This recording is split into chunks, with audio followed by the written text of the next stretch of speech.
to the Truth Uncompromised Show. I am your host, Rhonda.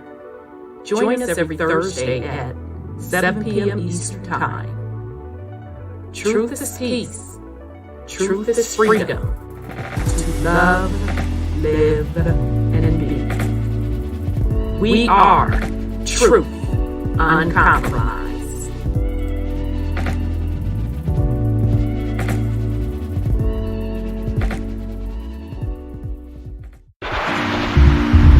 We are in the age of truth, freedom, love, prosperity, abundance, and peace. Welcome to Truth Uncompromised.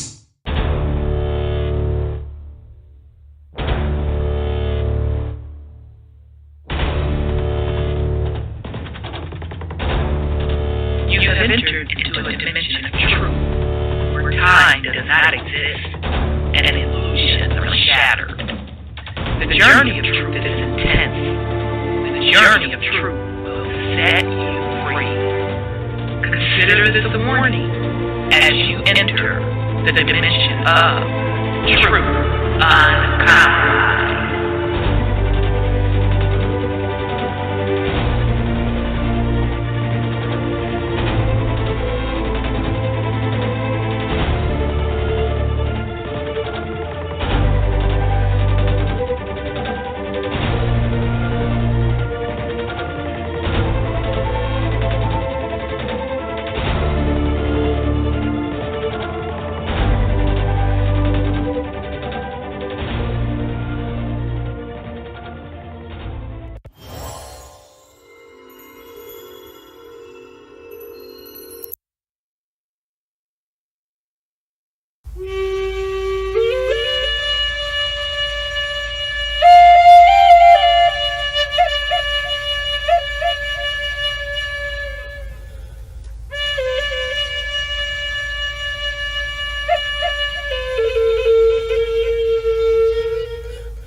All right, fam. Welcome to the Truth Uncompromised Show. I am your host, Rhonda, and tonight is Thursday, February 17th.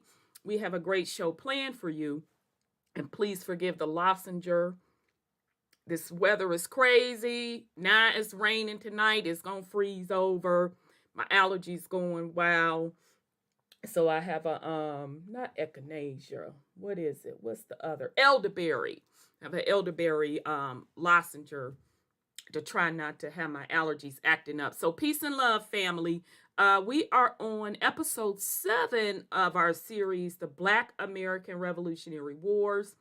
And what we are attempting to do with this particular series, we are going to go through the various past wars that melanated / black people participated in, and show you the real reasons behind the wars, and show you the truth on the level of participation and why black / melanated people were participating in the wars.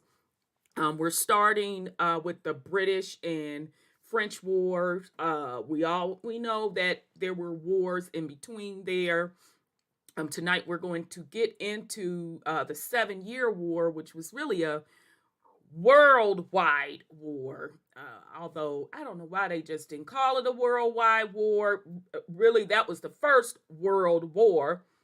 But anyhow, we're going to continue with the French and Britain War tonight, which was really a war battling over the Americas land. So specifically, the Ohio Valley, which was parts of Canada, and a couple of states across what we now call states.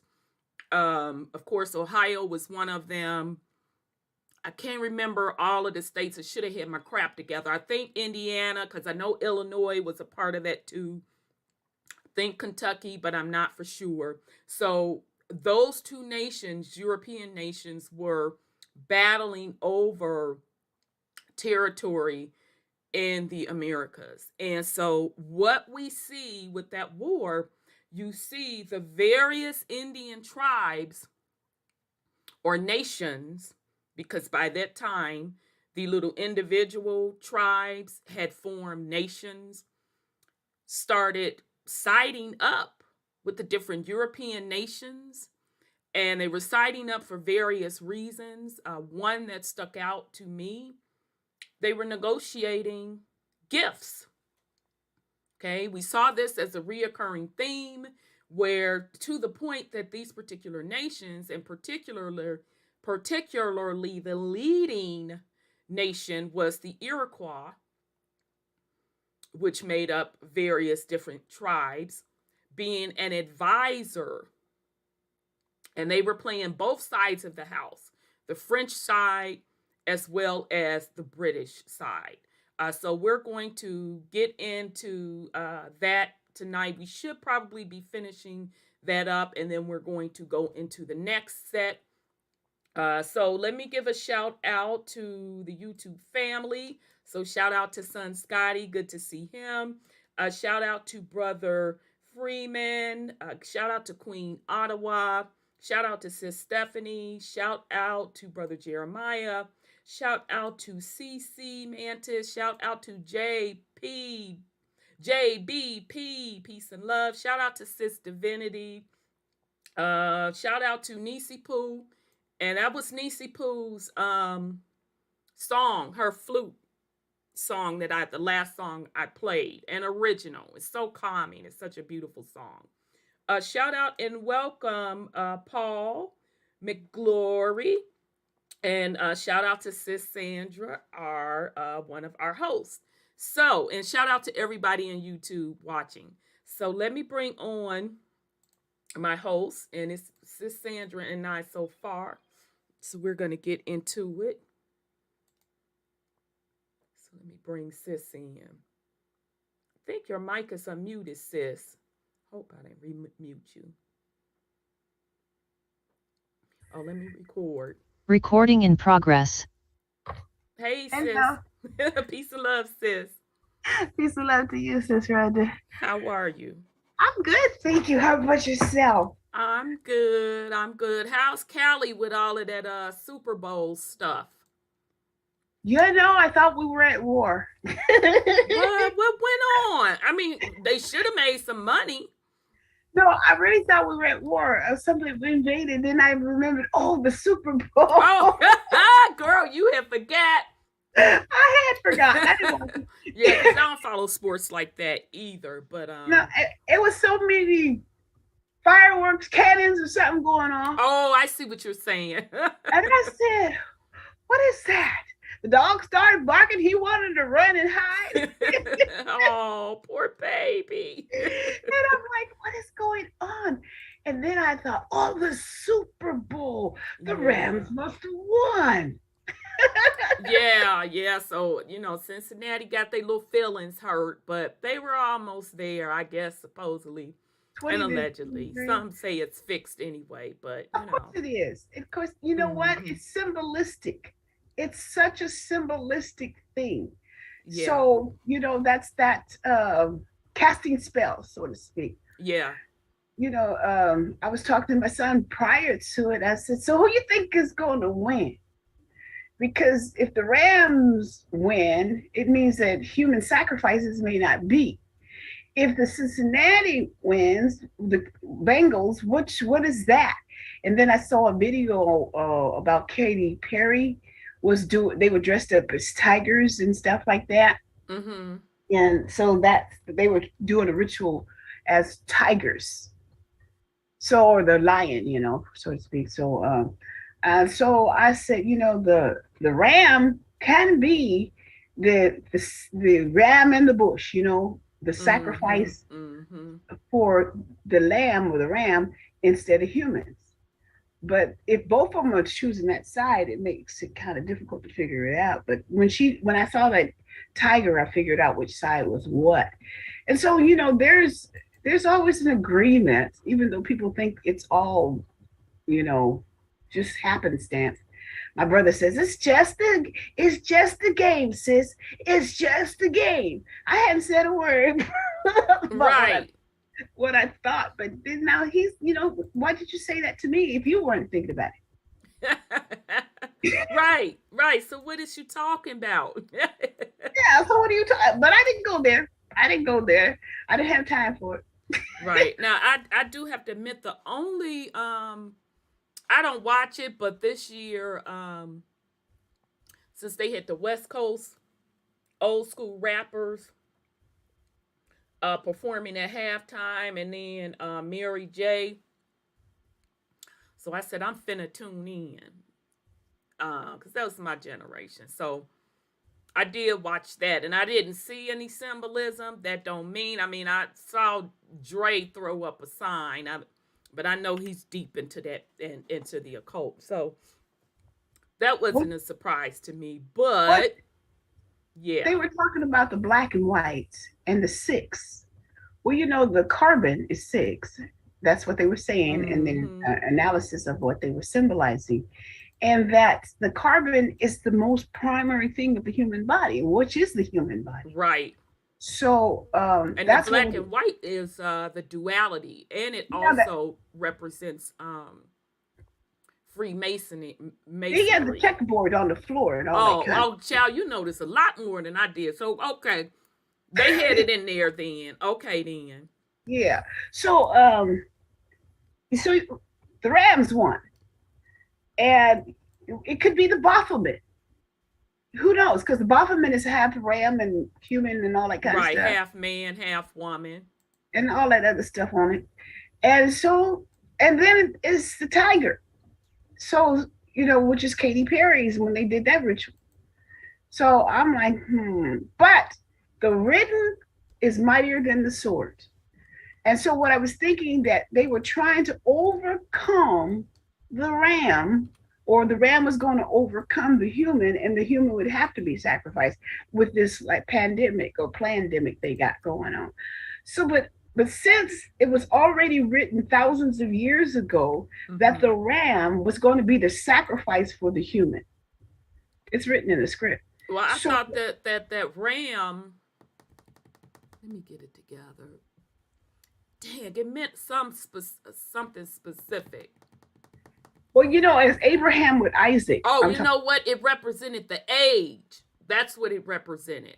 Is it? You think it's the age? Yeah, it represented that particular age. I'm trying to do two things at once, but yeah, it represents the age.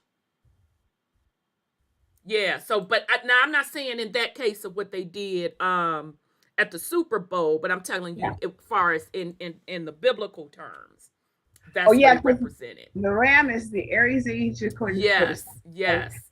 So Yes. we're not in Aries. So Uh-uh. it can't be that. But I was thinking about the ram in the bush. That's the script that came to my mind.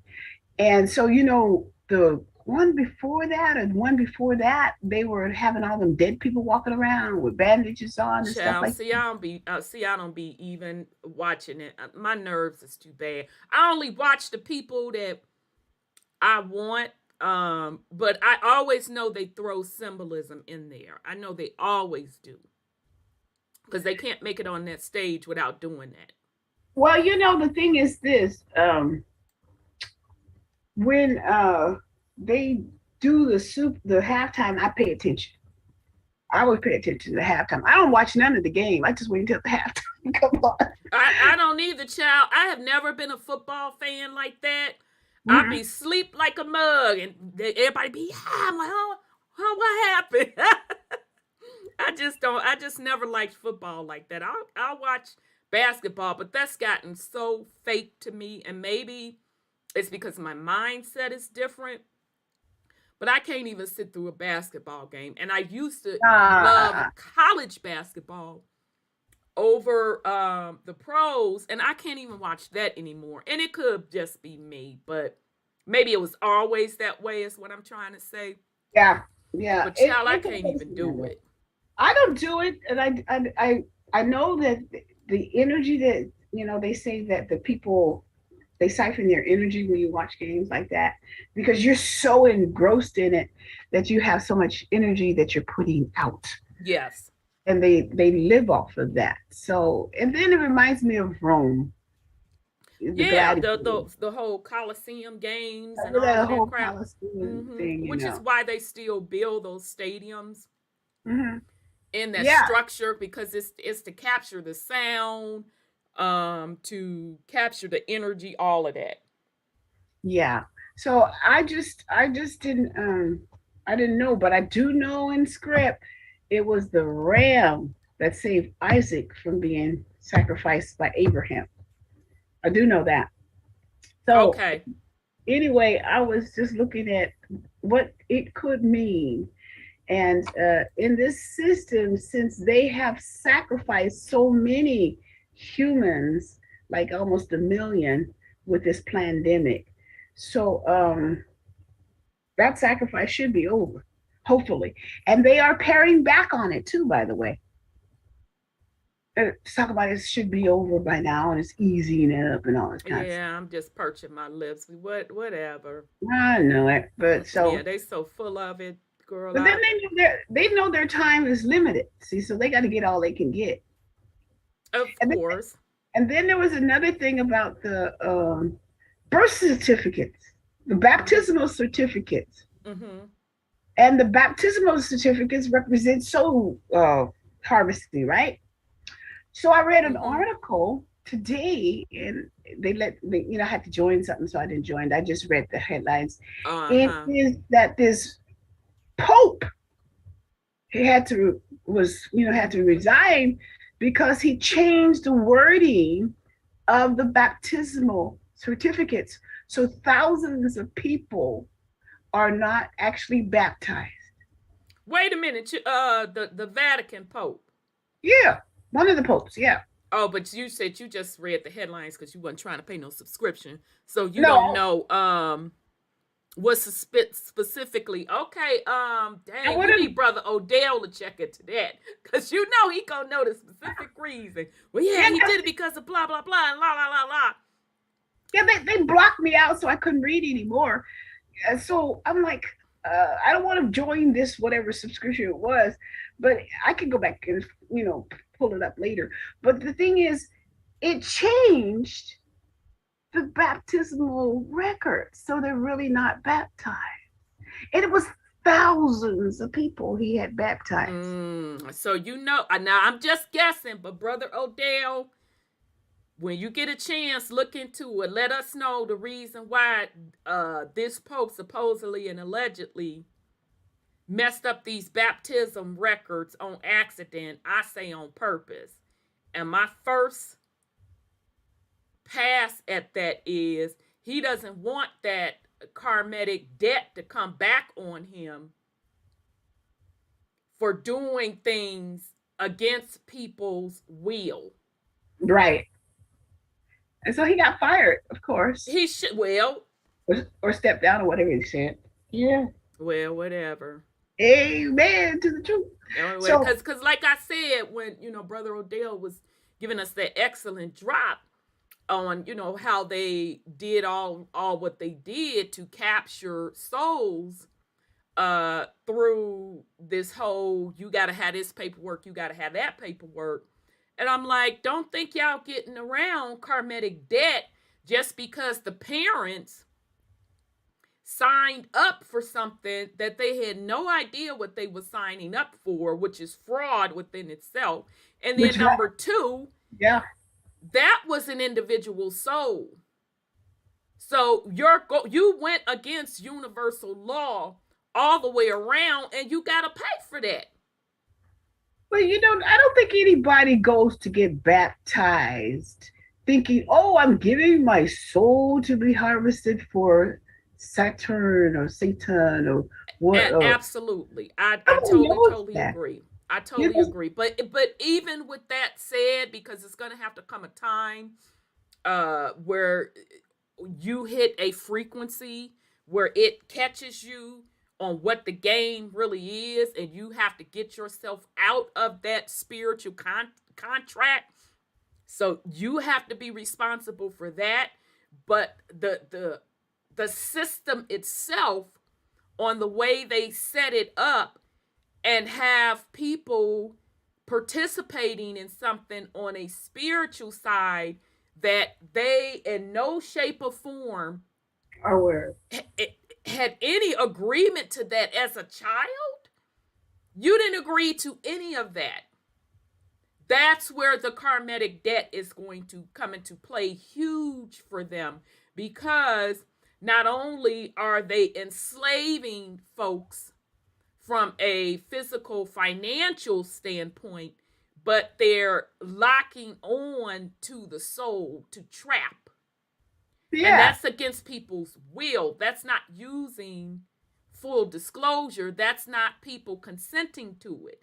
And they were trying to be slick about it, thinking you're going to outslick the universe, and you're not fencing to outslick the universe. You got to pay for that. Yeah.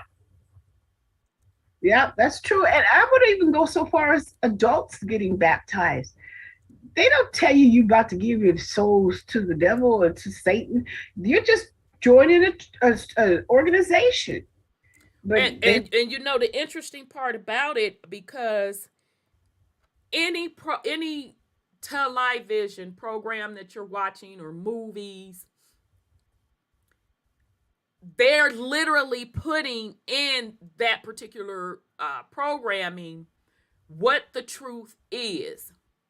And that is their way of giving you forms of disclosure. Because, you watch this stuff, and when you know what's going on, you're like, wait a minute.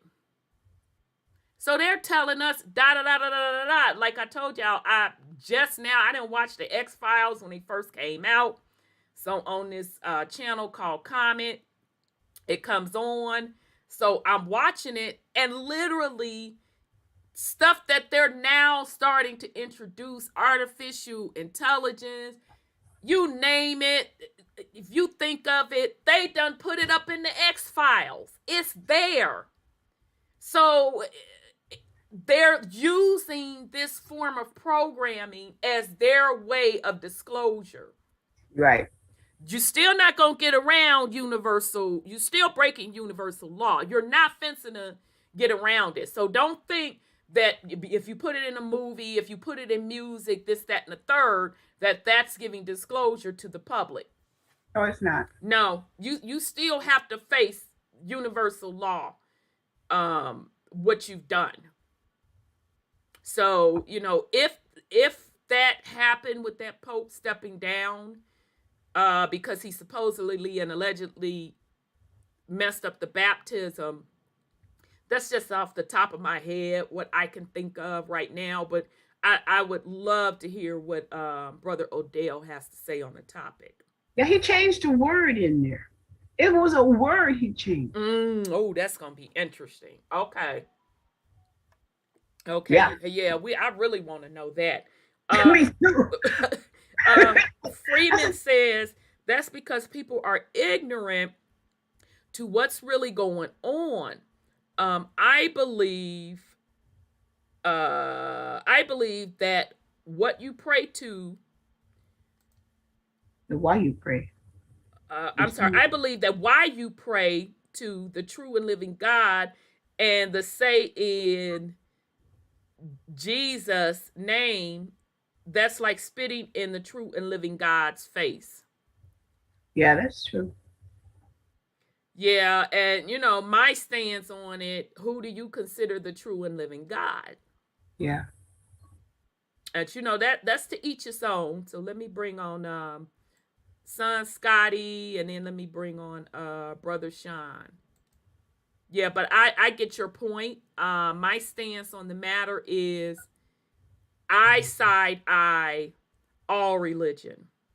That is why, me personally, I did a deep dive into the origins of all of these deities, all of these religions, and they all get a side eye from me. Now, I don't knock anybody else. What you believe is what you believe, and I respect that belief.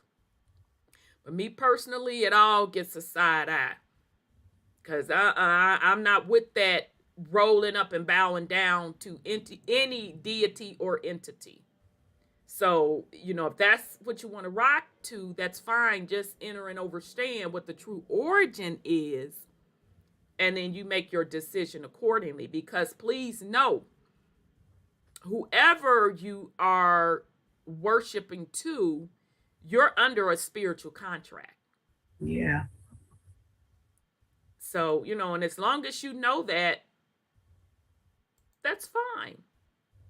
Do your thing. So, okay, so we're going to, I think son Scotty is next. Peace and love, son. Peace and love. Peace and love. What's up, y'all? Peace and love, brother. Nothing much. How are you? I'm great. Good. Doing good. Good to hear your voice. Yeah, I was gonna say, Sis Sandra hit it on the head, and she was talking about it was like a war out here in LA, like crazy, like the city on fire, like, and I live like right between these coliseums and stuff, and so yeah, it was. I live in Central, and I heard all that mess. Yeah, so it was hot. It's still lingering on. They just had a parade because I guess multiple teams, the Lakers and I don't know, some other team or something, won championships or something like that. And so they had a parade too to celebrate that was also like turning the city upside down, streets closed off, can't park, like transportation, shut down, blah, blah, blah, so on and so forth. Wow, that's terrible. But my thing about it, because I wasn't really like, I don't be tuned in to the energetic siphoning of it all, but I do be tuned in to watch what be going on and how it just like shifts the energy and it gives a subtle message, like, because we know what these coliseums is about. Like, you put all the people here, you want to, what is this action? Are you seeing like the brute death of something? Is it a change of title? Is it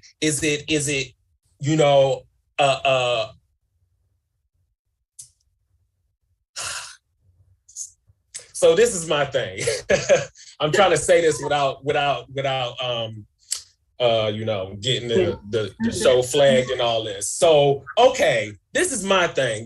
We got this thing going on, right? This worldwide thing where you gotta get recipes and you gotta get booster recipes and you gotta wear this thing across your face and do all kinds of weird shit because of this. Right. And so I'm looking at this Super Bowl like, you know, I don't see, I mean, rarely, but to me, it looked like it was a mass message that, hey, you ain't got to put this thing on your face. Hey, let's all mass up together, you know, and celebrate, you know, the camaraderie of sports and patriotism and American, you know, idealism and all this type of shit.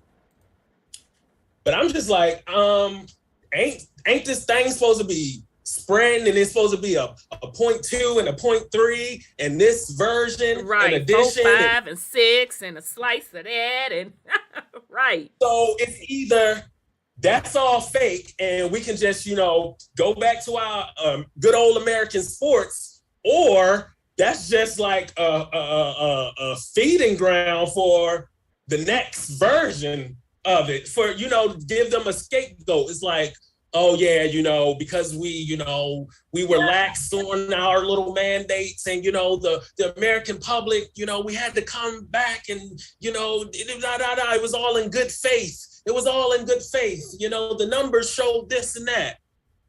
And then next day, you know, we had another little lockdown, and we had another little motherfucking like this and that. And, you know, the things come rolling down. Right. So it's like, you know, on the surface, you know, yeah, let's bring out the oldies but the goodies. We got motherfucking Dr. I'm like, all these motherfuckers is problematic. Like, I'm like, exactly. Then Dr. Dre, like, ain't he beating up his wives left and right? Child, he's a degenerate. I don't care how much change he got. How you gonna be a billionaire and your daughter was homeless? Where they do that at? He is a degenerate. Every woman he been with, he didn't beat the brakes off of her. He's a degenerate. I don't give a damn how much money he got. He's a degenerate. Right. So I was sitting there with my finger in the air when he came on. Can't stand his ass. But I'm sorry. Go ahead, son. And, you know, that was part of the distraction, too, because wasn't we just at a point where motherfuckers was kneeling and saying we wasn't going to perform and all of this, boycott this and that? How easily we change. I know we go through a lot. You know, time is not real and all this, but can we at least stand on our motherfucking integrity? But black folks ain't gonna fit. They ain't finna stand on no what. Let's start with what integrity. Well, let's start with that. Kneeling is not surrender.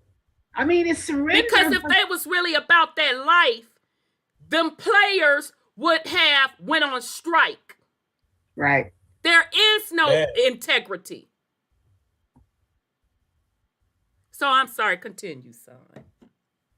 Was you spitting tonight? That's right. Because like, I'm looking at the lineup because I'm like, you know, what demographics was they trying to really hit? Because like from the background, because, you know, I work in entertainment and tech and stuff. And I have friends that was like behind the scenes putting this together, like, doing all this type of shit. And I'm like, you know, like, even though they promoted like the entertainment is like, you know, of a certain generation, it was really like the other my generation that was like making this happen. Like really. That's interesting. Really like showing out, coming out, putting it together. Like, and so I'm like, okay, you know, they trying to, the message in my head is just like, it was just a very, trying to get multiple generations on board for the reset fuckery. Yeah, because that halftime was strictly, you know, that was my generation's error. Yes. And then they threw Kendrick Lamar in there for Yow. Right. And then a little Snoop Dogg and I'm like, you know, and that's another thing too. And it's just like, you know, the people they chose, the ones that chose to sign these contracts for the Super Bowl, despite what all, you know, the collective Black American people that went through all the contentious shit we have with this Super Bowl. And these is the ones that said, yeah, I'm gonna sign on for this. Yeah. Yeah. Isn't Snoop Dogg facing some abuse or something? He a child, I don't know. I think he is. And then Eminem kneeling, and they talking they about will had a white boy to kneel. activist. Yeah. Oh my God. Yeah, but that's I'm like the performativity of it all, and I'm just seeing through it all because and I didn't know that's what he was doing. To be honest, yeah, it was a performance for sure. I agree. Yeah. Because kneeling really means giving loyalty to your master. True. You know? Yes. True. Genuflecting, pledging fealty. Like, yes, true. Black European shit. It is. It is. And this is a Roman rule, and it's European. So everybody took that for, an objection, but actually it was surrender.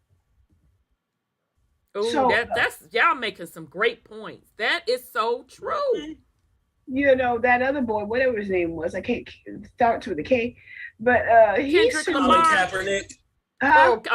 Who, the one that originally kneeled? Yeah, Kaepernick. Yeah. Kaepernick. He surrendered, and he also got $1 million+ book deal on that.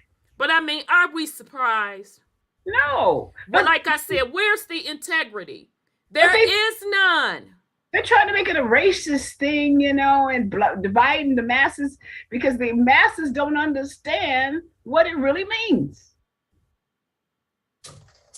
They don't know what that means. Again, I'm going to say this again.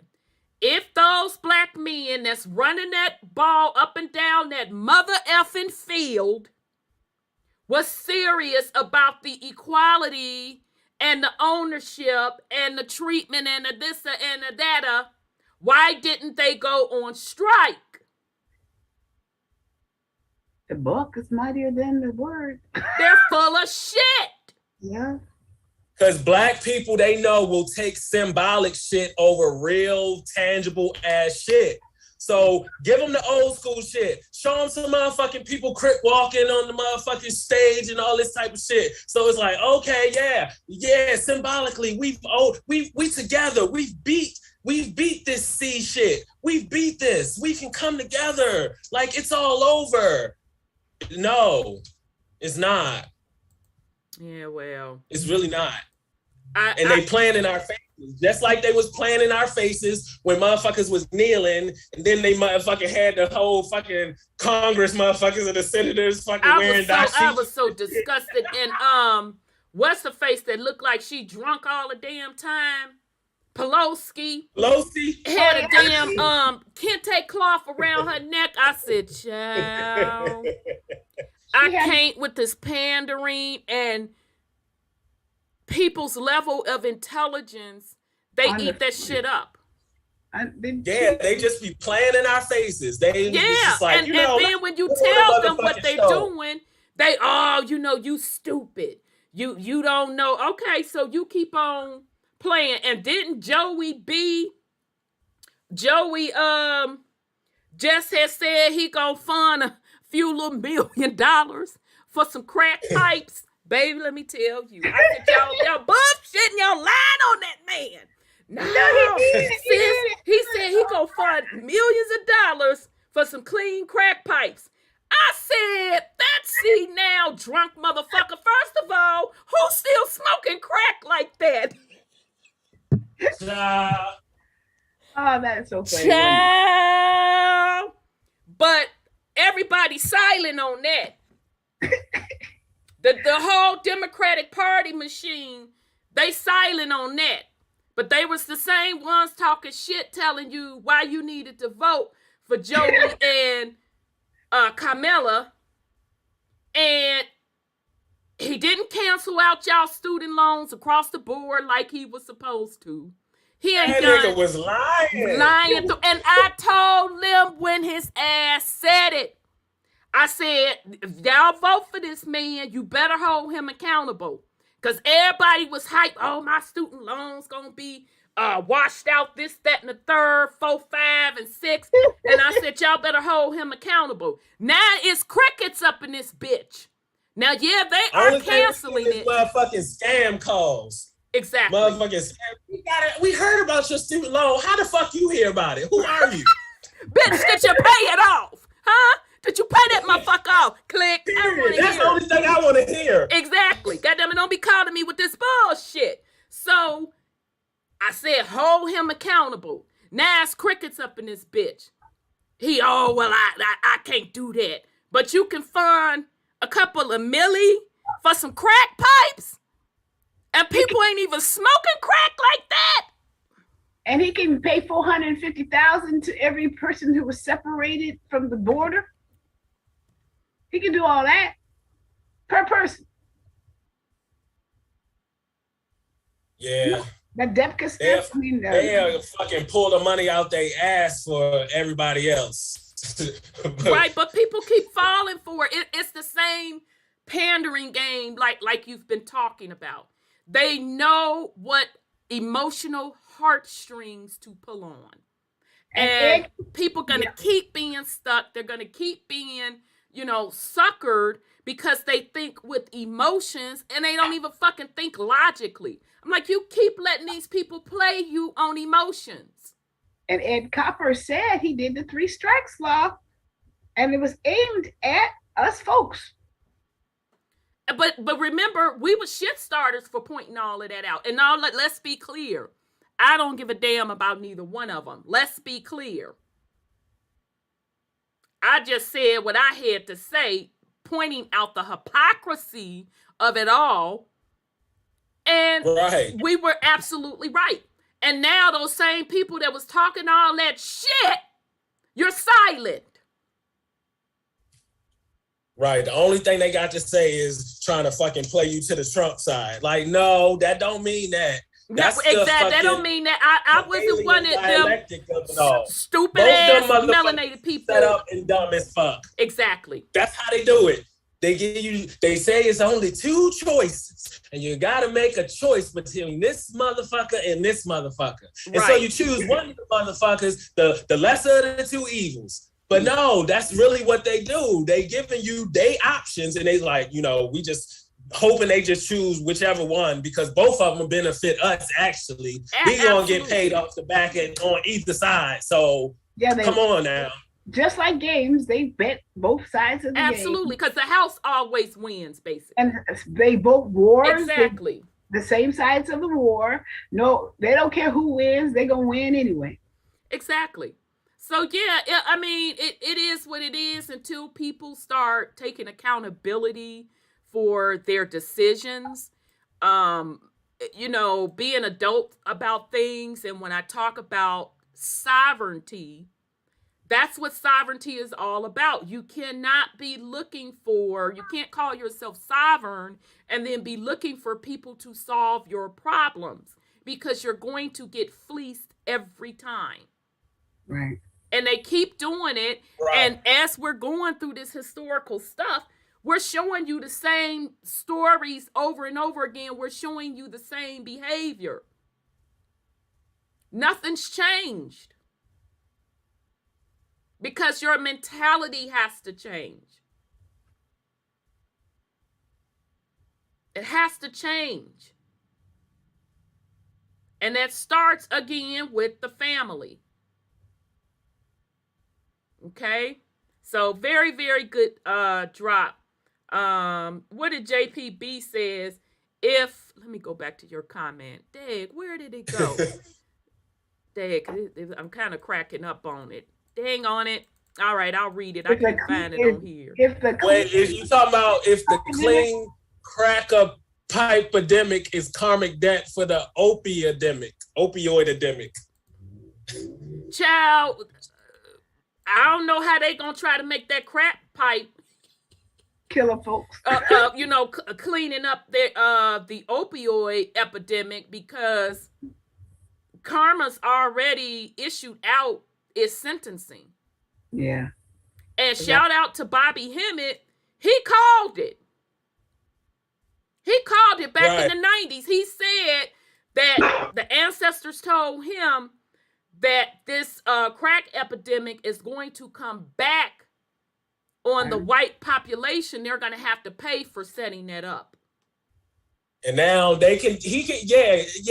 them crack pipes, because ain't nobody smoking them as much as y'all motherfucking white people smoking meth. Right, because that's what they gonna be used for. That's why I'm like, who the fuck is smoking crack like that? Now, I'm not saying it ain't no crackheads still around, but from they around. Exactly, from what my little random street friends told me. Y'all love numbers. Right? Exactly. Look at them numbers. And they know that. They know people ain't messing with crack like that. Yeah, they are. Well, who messing with crack like that? I gotta get an update from my street friends, because I heard they ain't messing with crack like that no more. Quote unquote pale people have been the best customers for years. That crack shit does change. It's the same people. They smoking the crack. Okay, I thought it was the meth. They was more into meth. That meth is they doing it. It's whatever they can afford at the time. Oh, well, that makes sense. Well, what crack is the least expensive, or is that not the case no more? Yeah. Okay. It is, man. So if you ain't got no money, you just gonna go on and get you some crack. Because I heard crack is like water today. If these hard drugs. But yeah, that's why they be doing the meth, because the high gonna last you longer, so you can stretch that money out in different ways. You know, them motherfuckers get creative. That meth, they be looking like the Walking Dead. Loyal to the crack. There's still some loyal crackheads. They still going strong. I mean, I know the old heads, the functioning crackheads that, come clean your yard and shit up, dig ditches for $5 motherfucking dollars. That's been on that shit for decades. I understand that population, but the majority of the drug users, I heard the crack wasn't popping like that, not like it was in the 80s and 90s. Yeah, that's what I heard too. I'm with you on that one. Now, I know here where I am, these damn pills and this heroin. Mm-hmm. That's what black people call it, heroin, not heroin. The pills, they never gonna go. Yeah, them pills. That dog food. What dog food? Yeah. That's what they call it. That boy, they call it dog food. The pills. And that lean. The heroin. Dog food. Yeah. Yep, that's dog food. That's some wicked shit. That meth. And they say drinking the lean is like the liquid dog food, supposedly. It's bad. Allegedly. Yeah, right. Yeah, they do, Nathaniel, have a series on Hulu. What? Dope Sick, baby. That's a bad mother scooter. If you have Hulu, watch that series. It's called Dope Sick, and they tell you exactly how the pill epidemic, what's the one, Oxycontin. They tell you exactly how the entire thing got started. It started out of West Virginia, which makes sense why it's so bad here today in Ohio, period. But that series, my mouth was dropped. My mouth was, and this particular epidemic, it was openly and publicly done to get people hooked through them pharmaceuticals. It was absolutely unbelievable. But watch Dope Sick. And I wonder if it should go up for some awards. It's just that good. It's really, really good. But it tells the complete story. And I'm like, and it definitely hit the white population for sure. Now, that's not saying that melanated people are not getting into it, because melanated teens definitely are. Teens and in their early 20s are getting into them pills and stuff. But it's hitting the white population really, really, really bad. Not hitting, it has. And that's the thing. Bad. We say this like we just, I mean, in our time, because, we looking at the news and statistics and social media and blah, blah, blah. But like, drugs don't show no discrimination. Like any motherfucker. We know that certain things have been, constructed, like they setting it up to put these things here, and usher them into certain communities, but motherfuckers gonna get high how they want and when they want, and it don't matter what the race is because you know, like I agree. I totally agree. They will come through and they be from all fucking demographics. Oh yeah, they gonna get like, their high on. And the sad part about it, it don't even be so much about the drug because it's just the derivative. So meaning, you know, coca is natural. What heroin comes from the poppy, right? Yeah, comes from the poppy. So it's the processing of it, and it's the amount of use. Because back in the day, when you had the medicine man and the medicine woman mixing stuff up, they would use that for certain ailments. But when they start taking this stuff, manufacturing it to get high. Yeah. Now you guys know why Afghanistan, right? Oh, yeah. And if you trace any particular drug epidemic, there is a war associated with it. Yeah. That's how it was being smuggled in. So back in the 60s, during Nam, that's how the heroin was getting smuggled in. Then they showed you that in the movie that Denzel Washington played, the dope man. Y'all know what I'm talking about. They showed you that in there. Yeah, American Gangster. They showed you how they was smuggling it there through the military. And then there's a book, and that man wound up losing his life. Well, they claim he took himself out. That he was he the one that allegedly and supposedly shot himself in the head. Gary Webb's book. Mm-hmm. Yeah. Oh yeah. I'm telling y'all that actually his book I had read years ago. That man's book alone woke me up to say, I bet you everything they're telling us is a lie. He ran the drug game down. That was the crack cocaine era. He ran that shit down to the origins. Dark Alliance. That's the book. Dark Alliance by Gary Webb. He ran that drug thing down to the very origins of it. Who was involved. The drug cartel. He tied the Iran-Contra scandal in it. Ran it all the way up to the White House, onto how it got onto the American streets. And the one that was the downfall for the drugs, and not saying that he was right in any way, was the real freeway Ricky Ross. Yep, Ricky Ross, not the fat ass rapper who hijacked his name, but the industry plant. Exactly, that industry plant. But the real freeway Ricky Ross was the one that took the downfall. But his connect was one of the Iran-Contra people's front men. But he was the one that went to jail. So that man laid it all out. He laid it all out. Even all the way to the president. All the way to the president.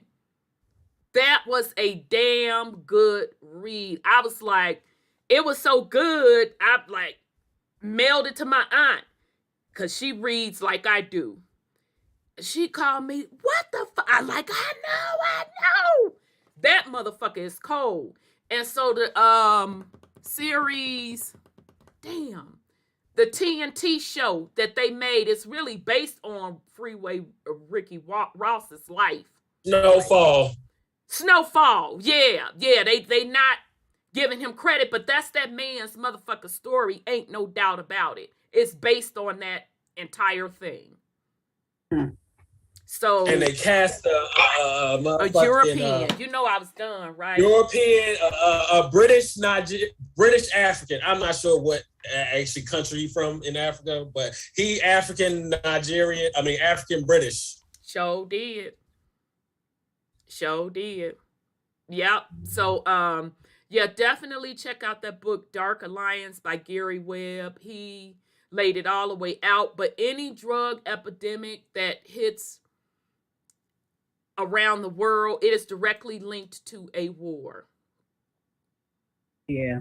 So, And then, I'm sorry, go ahead. I was also thinking about the industrialization in that whole era where things were being like heavily manufactured and all that type of stuff. And that form of terraforming and how they go from these places, taking the natural element to like industrialize it and manufacture and distribute it and taking it from its like natural origin to like dope people up and create this whole like sickness type of thing. Like, like I don't know. I just feel like that's just like a thing, like the pattern of how you like linking it up with the wars, but they're not like, okay, let me just find a drug. They're like, no, what's this natural resource that I can change from its original, way it was and industrialize it, put it through this whole process in a lab or some shit, and then like put it back on the people as consumers. Like Absolutely. Now you need to consume that's what they do. Shit. Because even with the pharmaceutical company, I forget what book I read. Most of their research, they're using, if not all of their research, the base of their drug is something natural out of nature. They just add a polymer. Like they have to add something to it because technically they can't patent something that's natural. Mm-hmm. That's true. So yeah, all of it is taken and remixed and resold, and usually when they remix it, is they putting something in there that's deadly. Or that makes it addictive. Like look at the cigarettes. See how they've bastardized the original cigarettes, the original tobacco. Right. Nicotine. With the weed now. Man, I was about to say, like, I can't tell you how many times like I done smoked with my older people and whatnot, and they like, nah, this shit. What's this? This killer, right? I need that reefer. Right. I don't need that. Right, I need that reefer. Them funny cigarettes. Like, I don't know what the fuck this is. That's burning your throat, your nostrils, and every week, killer, skiller. I'm not smoking that shit. It smells really, really, really bad. I'm like, what did they put in that stuff? Yeah, I'm like, I'm not the one, but y'all do know that marijuana, it was one of the crops that when the British had they funk asses over here colonizing, that was on them plantations, that was mandatory that they grew weed. And they had to send that weed, a certain portion of the weed, so much of that crop, back over to Europe. And they were using the plant because, with weed, you can use the actual plant itself for clothes and paper and all that shit. So they were manufacturing it that way. And they didn't know how to grow it. They tried to grow it. And was just getting leaves. They couldn't get no motherfucking buds. Because they didn't know the trick to it. So the Indians had to show their ass how to grow it. Okay? And they still really never got the hang of it. That's why majority of it still came over. They had it shipped from here over there. And that's where the industrialization, the technology, the computers, all of that comes in, because they will always need us to do that original type shit. And that's where we always go wrong. We put them on. Always putting the motherfucker on. Exactly. And you know they're gonna run it through their motherfucking program, and it's not gonna be what you told them. It's gonna be some other shit, and you're gonna be looking like, what the fuck? Because I wouldn't have showed them a goddamn thing. They could have kept growing leaves, far as I was motherfucking concerned. Like, oh, it ain't gonna bloom for you, child. I don't know what you do. All along, I know what the fuck they need to do, child. I don't know what you need to do. But yeah, that's a huge downfall to indigenous people, and maybe it's, you know, trying to acclimate because they've lost in war. I don't know what it is. You know, I wasn't there. But all I'm saying is I see the same behaviors. I see the same behaviors with all of these inventions that's coming from brilliant people, and, you know, they don't know how to capitalize off of it. They'll sell it on the cheap at the drop of a hat, or just allow somebody to just steal it. And it's sad. It's really, really sad.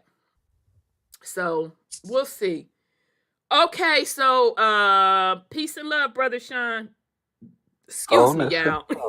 You have something you want to put on it with the go ahead on with the fuckery? Heck, I got the hiccup. Sorry. Peace and love, brother. Wholeness and power, Brother Sean. Hey, bro. I recently, saw a video of some girls fighting in Atlanta. Child. Whole bunch of girls. 2 girls was fighting, you said, Brother Sean? It was a whole group of them, but oh, child. Then this one, with these 2 girls fighting, this guy comes up, pulls out a gun, and starts shooting the girl. Well, was he involved in the fight? No, the girls was fighting. And he just came up, pulled the one chick away, shot the other girl. And the rest of them just standing around watching.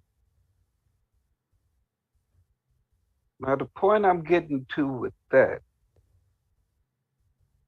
I've seen another video where a whole bunch of people crying and complaining about the police pulling guns on them. Child. I mean, emotional breakdowns, talking about lawsuits, this, that, or the other. But why we ain't ever scared when it's another nigga with the gun? That part. Niggas will argue with a nigga with a gun and dare him to shoot him. Even females are smart mouth a nigga with a gun and try and swing on him. But soon it's the white man. Oh, I'm just so emotionally torn. I can't live with myself. He put a gun on me. But y'all pulling guns on each other every motherfucking day. You watching your kids come in and out of the house with guns. Y'all comparing guns. Your son probably brought you a gun. But soon as it's them, everybody's so sensitive and turn right back around and shoot each other. Sure do. I mean, I'm not advocating violence against the men and women in blue. But common sense tells you when they stepping outside that law. We just spend too much time burying our own and watching them go to court and get out instead of going to court. When the fuck do we care about us? I'm tired of excuses about Everybody else. Fuck everybody else. Period. What are we doing to each other? Yep. I'm saying fuck the Moors. I'm talking about what the fuck Indians doing to motherfucking Indians. Fuck everybody else. I gives no fucks about everybody else. What are we doing to each other?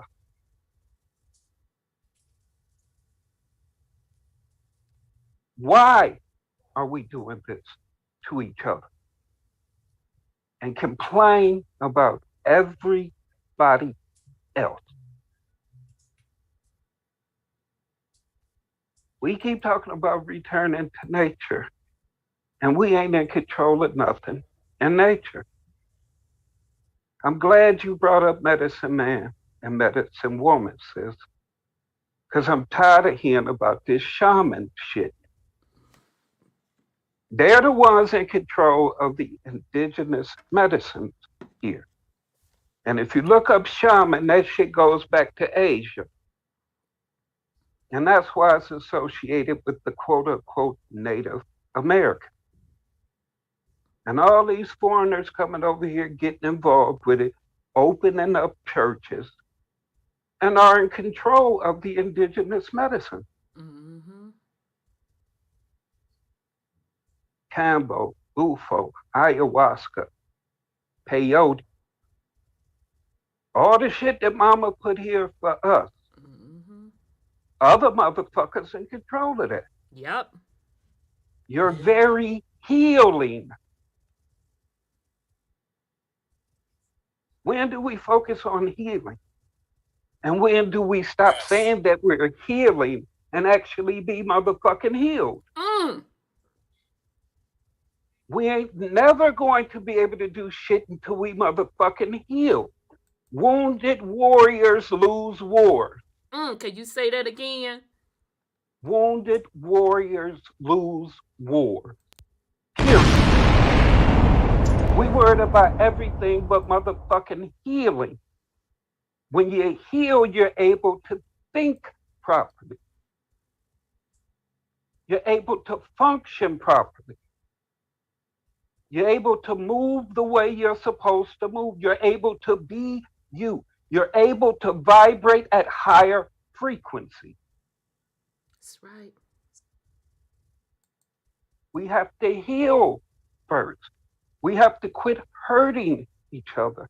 And we have to quit hurting ourselves by living in the motherfucking past. Constantly opening up old wounds, reliving that moment, staying stuck in the past. We have to act now in this present moment. It ain't about the future. It ain't about the past. It's what we're doing right motherfucking now. Or your future is already made for you. That is correct.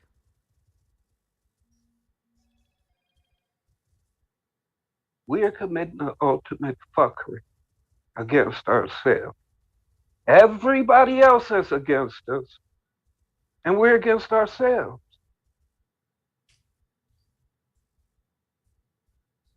Is this what you really want? I digress. You haven't thought if they don't want to be healed. Because a lot of people don't want to be healed. And being in my profession that I had, they rather use synthetics. We talk about drugs. They don't want to use natural things to heal themselves. So that's why they keep buying into all the stuff that the system has to give them. You can't tell a person how to take care of themselves because they say, my doctor told me, my doctor this, my doctor that. But those prescriptions are synthetic. They're not natural, but they rather that. So that's the brainwashing that they have gotten to stay sick and let somebody else take care of them. You can hear people. But it's your mind. I know it is your mind. It is your mind. It's their mindset. It's sick. I tell people what to take to get over this pandemic, and they said they don't want to take concoctions. They rather take that one jab. But that's a concoction. Yeah, it is. But they don't see it that way. They don't see it that way. And it's really frustrating when you're trying to tell them what Mother Nature put out there for them to heal themselves of this stuff. And they think you're retarded. But you know what? They say it best. The healed and the sick should be separated. Yeah. So if they want to stay sick, let them. I agree. Right. You can make sure you heal yourself. And keep it pushing. Yep. And they say they pray about it before they do it. I said, pray to who? Child. Who are you praying to? This fake stuff they done put out there for you that you're thinking your so-called God is giving you that information? Child, I don't go to that length with people because I know it's going in one ear and out the other. My point be, when I have those conversations, which is rare, you have to make you healthy first. Exactly. Now you can lie, you can stand up here and lie to me and call yourself convincing me. I don't know why you would try to do that, because in the grand scheme of things, I shouldn't even be involved in your equation. Your equation is the operative. And what I'm saying, your equation in your health. It's your business. So bottom line is, like Brother Sean said, when are people going to get healthy? But when you have those conversations, or you try to have them, a lot of people, and I'm sure Brother Sean can attest to this, a lot of people don't want to have those conversations. No, they don't. Because that's the real shit right there. That's the real shit. When we start talking about, okay, yeah, all right, okay, yeah, okay. So, yeah, okay, I know you say the white man ain't shit. Okay, yeah. But you go to it. But let's talk about what's happening in our own homes. Let's talk about what's happening to our children. Let's talk about the level of abuse at that level. Let's talk about the violence where, the elderly can't be safe in their neighborhoods. Children can't be safe in their own neighborhoods. Women can't be safe in their own neighborhoods. Their own homes. Exactly. Homes that's been paid off now. Widowed women can't be safe in the neighborhoods that their husbands then paid off for them, because you got melanated people running around terrorizing the neighborhood. Literally, people will turn around and get upset at you. Well, we can't do everything at once. Oh, but motherfucker, you got the energy to talk about what the white man doing, but you don't have energy to talk about these issues that's directly impacting you right now. It is all to do with a mentality. I'm not going to budge from that. It's a mentality. Yeah. It's a brokenness. It's defeatism. And if we really want to get really, really specific about it, it's going to have to be a lot of cleaning up of bloodlines. A lot of folks going to have to be let the fuck go. Because the more and more we dig into this history stuff, I see degeneracy. That shit should have been nipped in the bud a long time ago. Mm-hmm. And you can't keep trying to drag degeneracy along and thinking things are going to get better. It's not. We have to take hard looks at ourselves, at our own mental health and state. And when that degeneracy is in your family bloodline, you got to make some hard decisions. We are literally at a crossroad. They are instituting and executing the next 100+ year so plan. And as usual, as a collective, the melanated people are so far fucking behind the 8 ball. It's sickening. They're still whining and marching and on bended knees, talking about some fucking racism, and they're not even understanding the next 100+ year plan is already, it's in place. And you're still not equipped. This is how you remain conquered. Right. And I just don't get it. So what's the point? Now, it's just me, and I'm not trying to put this on anybody else. Please understand me clearly. This is how I roll and why I made the fucking decisions I made in my life. There is no point in me bringing a bloodline into some fucking degeneracy. That's me. I don't see the fucking point. What's the point?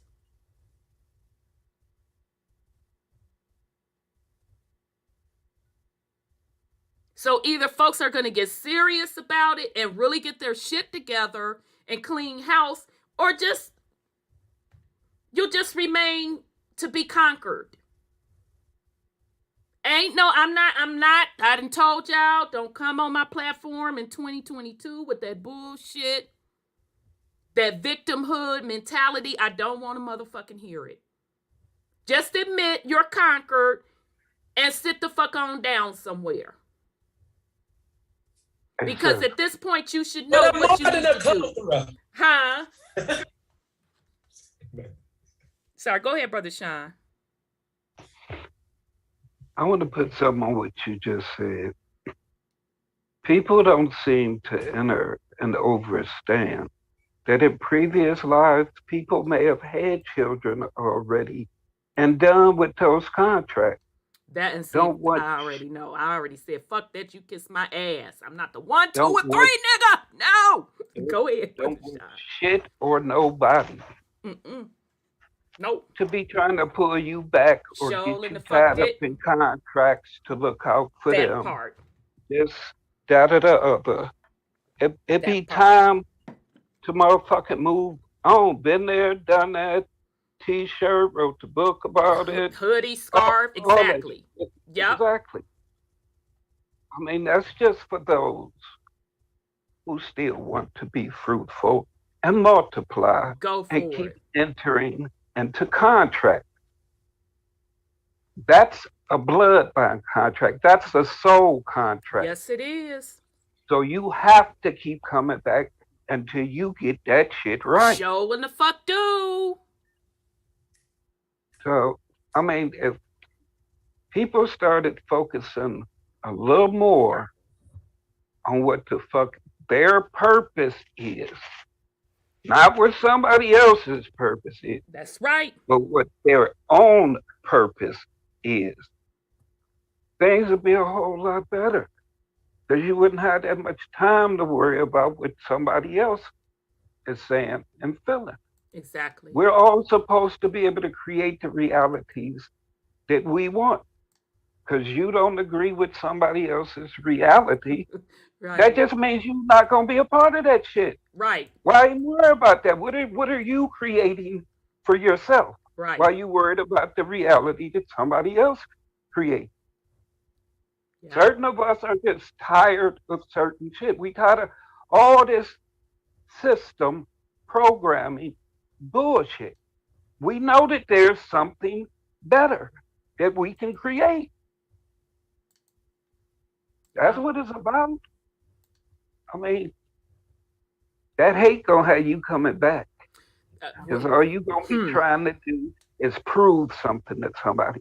I'll show her in the next lifetime, and then she ain't even motherfucking there. You ain't gonna show me a motherfucking thing, cause I ain't gonna be here. Like, where that bitch at?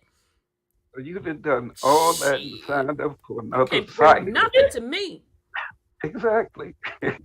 Because Auntie Tina done already told you, although she said she thanked God.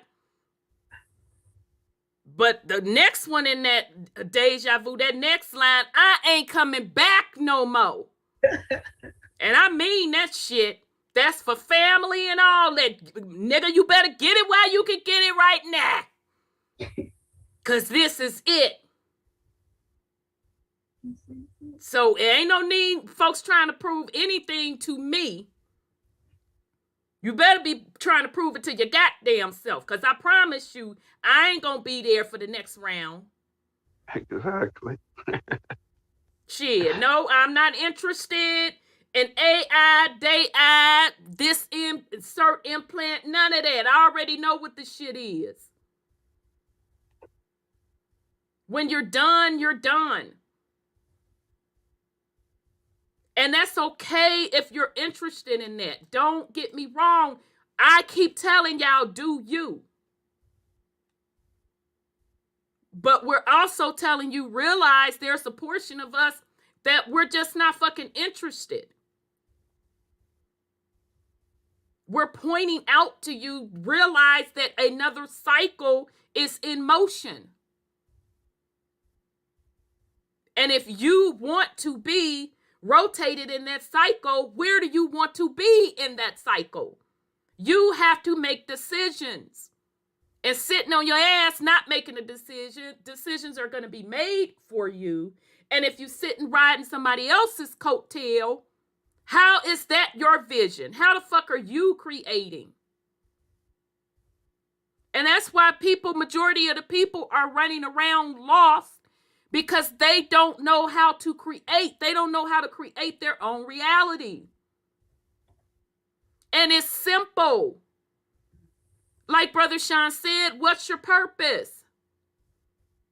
And you have souls in this realm that you're responsible for, and you don't even fucking know what your purpose is, what the fuck you should be doing? Okay. We're going to see how that's going to work out for you.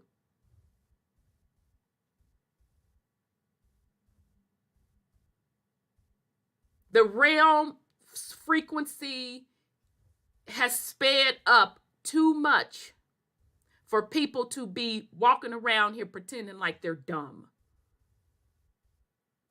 Especially people that claim they're into spirituality, consciousness, and even people that, saying they're on the genealogy side, cleaning up their bloodline, this, that, and the third. You should already know what it is. You should be walking in your purpose, not running around arguing, worried about what the next motherfucker done said, worried about what somebody got on their head, what clothes they wearing on their back, what the fuck done came out of their mouth, who's their bloodline, what the fuck that got to do with your purpose? Because if you're on your shit, you shouldn't even really have time for that.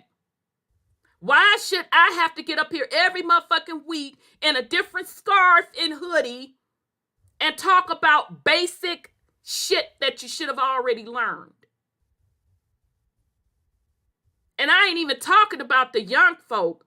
I'm talking about the motherfucking old heads that still want to reach back to the past on failure, on shit that you didn't do. You still want to have a motherfucking victim mentality. And you want me to look you in the fucking face and give you respect. And I'm going to tell you, Ninja and Nijet, it'll never fucking happen. Either you are a man or you ain't. Either you're a woman or you ain't. This shit is simple. I don't give a fuck what you call yourself. So don't play with me. You sell that shit up to the street to somebody that don't know. You're not hustling me, motherfucker. Either you a man or you ain't. Either you a woman or you ain't. It's fucking simple. And the way you move, your actions, and your family tells me who the fuck you are. Not what you flap up out of your gums, motherfucker. I already know who you are.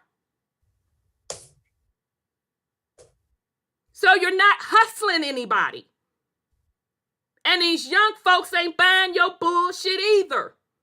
Because you ain't laid no groundwork. You ain't laid no foundation for these babies. So you can get the fuck on with that too. So again, I don't give a fuck what religion you rock.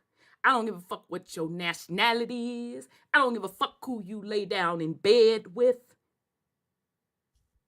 I don't give a fuck what knowledge you know or don't know or supposedly, allegedly. Are you a man? Are you a woman? What are your values? What are your principles? What do you stand on? What are you willing to sacrifice for, nigga?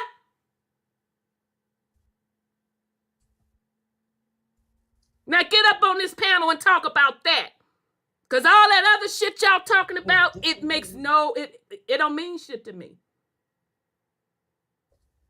So, all right, I'm done. I'm getting off the soapbox. I'm done. I promise. Shit. Every week I make my motherfucking scarf itch with this foolishness. Okay. All right, so let's bring in Nisi Pooh. Because I think hopefully she's ready to go over some information we found out early this week. Peace and love. Huh? Peace and love, y'all. Peace and love, Nisi Pooh. How are you? Wholeness and power. I'm doing well. I'm going in the closet. Okay. Woo. Yes. Auntie Scarf moment is over. Yeah, it's over. And thankfully, I've been on my P's and Q's this week, so I'm good. You know, I'm like, fuck these fuck niggas. I'm done with them. Folks bullying people on the internet. It's I'm like, why are we doing this, y'all? Y'all talk about y'all want something from this system, but y'all bullying folks on the internet. Don't y'all need to be running for Congress or some shit? Anyway. They rather be gang stalking online because at least they can hide behind the motherfucking internet. But them days is going by quick. You can't really hide that much now. Motherfuckers will find out who you really are. Exactly. And I put my whole name on there, so I'm like, shit, I can't be associated with y'all folks. Yeah, with that exist. Shit.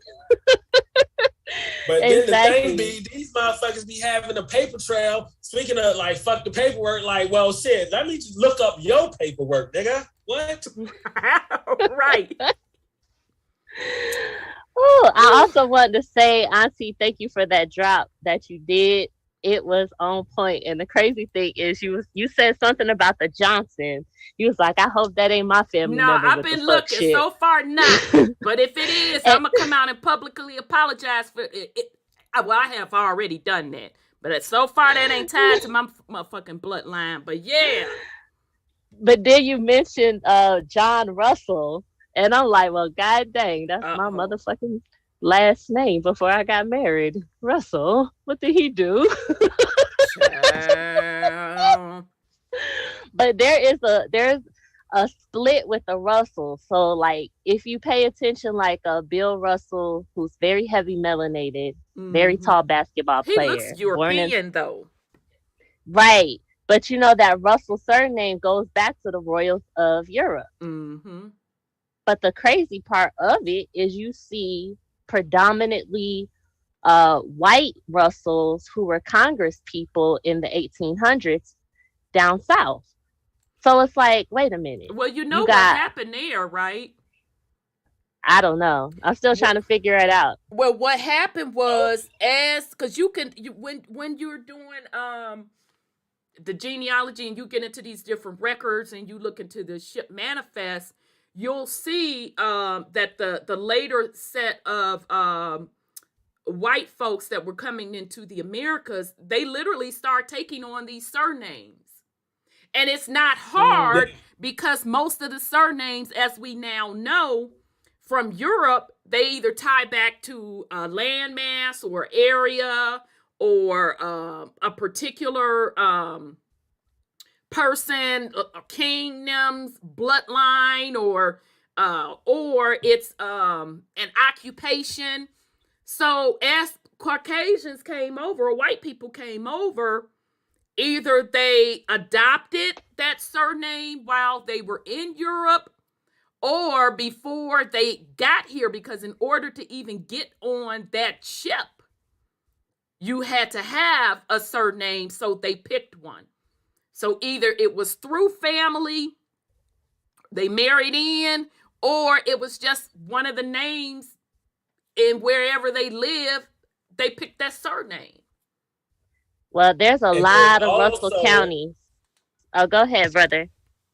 I was gonna say also, so we know, like, with the paper genocide of things, like, so like in, like, you know, the Black Europeans marrying in, the ones that can't marry in and look like us is gonna be the ones that's mostly doing the shit on the paperwork to get in with us. So you can't marry into a Johnson because you don't look like them, and they ain't like going to just fucking marry a motherfucking pale motherfucker that's over here. Like, who the fuck are you? Like, oh, but you know, a melanated person, that's more, okay, sure, all right, yeah, let's blend bloodlines, whatever the fuck. But the ones who can't do that, they gonna do it on the paper, and they will straight up jack your shit. Oh yeah, because I saw it with my family on the Shatta rolls. I literally saw it. They took like an entire not the entire bloodline, but like 2 sets of the family members. They picked the father and the son out of that family and put it on the Shatta rolls, but didn't put my grandmother. So they took like the great, I can't remember how many greats in it was. Great, whatever. Now I'm tracking my family all through the census. Black, entire family. And then something said, I guess it was the ancestors, go check them Indian rolls for that particular region. And I'm looking through it. And all of a sudden I see one of the great grandfather's names and one of his sons fucking appear on the Shatta rolls as white. So yeah, they were jacking people's identity also. And then, you know, I had a flashback to when I moved from motherfucking Baltimore, Maryland to fucking Georgia. And I was just peeping how many families. So I'm in school just like, oh, my observant stuff. I'm like, oh, how come it's a whole white family with the last name Greer and a whole set of black people with the last name Greer? Yep. How come it's a whole set of black people with the last name Stanfield? Yep. And then it's this whole white people with last name Stanfield. And I'm like, that, now looking back at that, I'm like, that's obvious that no, these motherfuckers is not related. This bloodline that hijacked this surname. Yep. It's true. It's true. That's what I'm thinking had to happen, because like I'm looking at the Russells, they was in Louisiana, they was in all over the South. You got Russell County, Alabama, you got Russell County in I think in Georgia as well, but I know for sure in Alabama. You got Russell County all over the South. And I'm like, where the hell is the so-called white people who are senators? And then they say, oh, this county was named for this senator. But then the melanated Russells, it's like they just disappeared. Like you cannot find their records before a certain time. So like one of my ancestors, I couldn't find anything for his parents. He was born in 1860 something or 1830 something. Mm-hmm. And I can't find anything for his parents. Only thing I know is that yeah, burning down the courthouses and all the records absolutely. And shit. Sure was. So it's just, and I know he heavily melanated because my grandpa's heavily melanated, his father's heavy melanated, and this would be my great grandfather's grandfather. Okay. So it's just it's confusing, but I'm just rocking with the fact that my ancestry trees flow. I'm just a leaf on the tree in the orchard, and my ancestors had many orchards all over this here America. So I apologize for any fuck shit my ancestors may have done to anybody. I hear you. I have to say it several times. I apologize. I sincerely do. Universe. I done said it to you. You know I done said it, universe, and to any of the other folks that my family pulled any fuckery. I sincerely apologize. I know exactly what you mean, Nisi Poo. Yeah, it's like sometimes the war within you not even recognizing you got the blood of what you would call a colonizer and the blood of an Aboriginal American Indian flowing through your veins in one person. And it's like the spiritual connection that you have to all these ancestors, sometimes they war with each other within you. Absolutely. So that healing that Uncle Sean was talking about is so necessary. Oh, I was feeling what he was saying on that, and thank you, Uncle Sean. Like, I needed to be reminded, like, hey, medicine man, medicine women, they need to be honored and thanked on a regular basis. Indeed. But yeah, so we were on the Autonomous Party show last Sunday.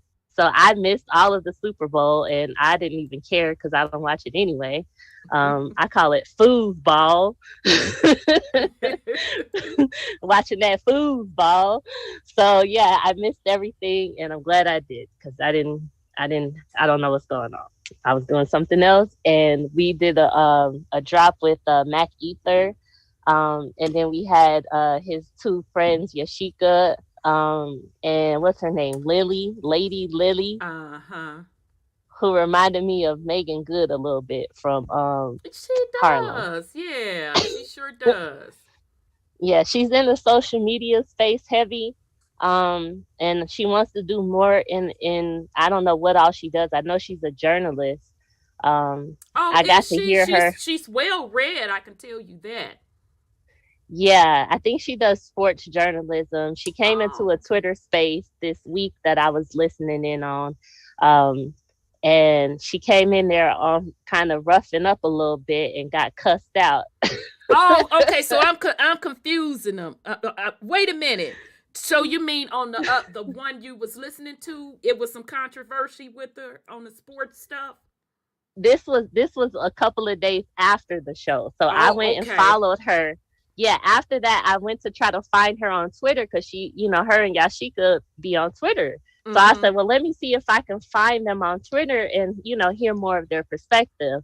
Because when you meet intelligent people, you want to know their point of view. And, if you can help them with anything from your research, you share research with them so that they can, get to their goal. Right. And vice versa.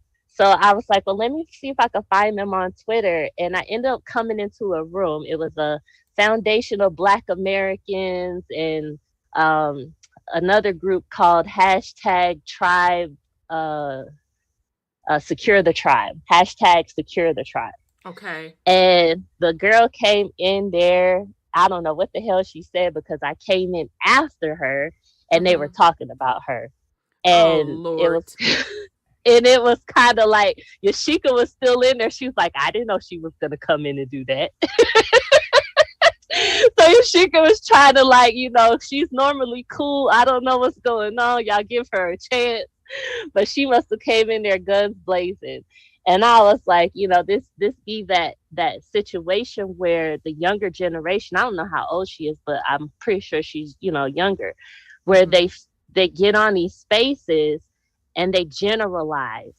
Yeah. I see this happening a lot. They generalize and their message gets missed that way. Oh, okay.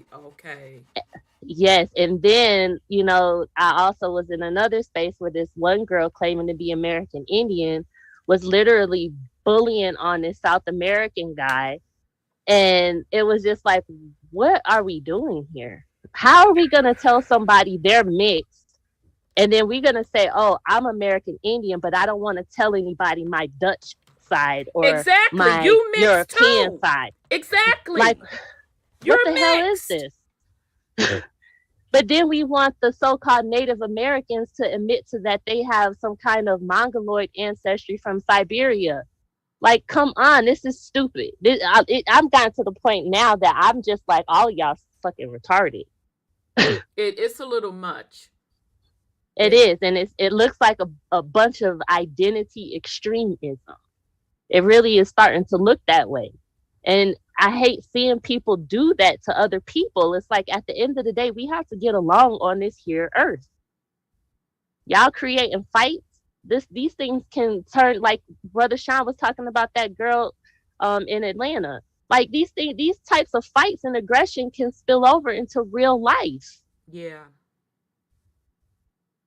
Yeah. Like, we really have to be mindful on, bringing out the history and being proud of who we are. Because all of it is, at the end of the day, is a label. You still a human. You still could bleed. Exactly. And you don't have to argue and defend to anyone on who you are. You just don't have to do it. You are who you are through your people. And that's why, I don't agree with debates and people getting into, well, prove your lineage. Motherfucker, I'm not proving a motherfucking thing. That's none of your business. I'm my mother and father's daughter. It's just silly.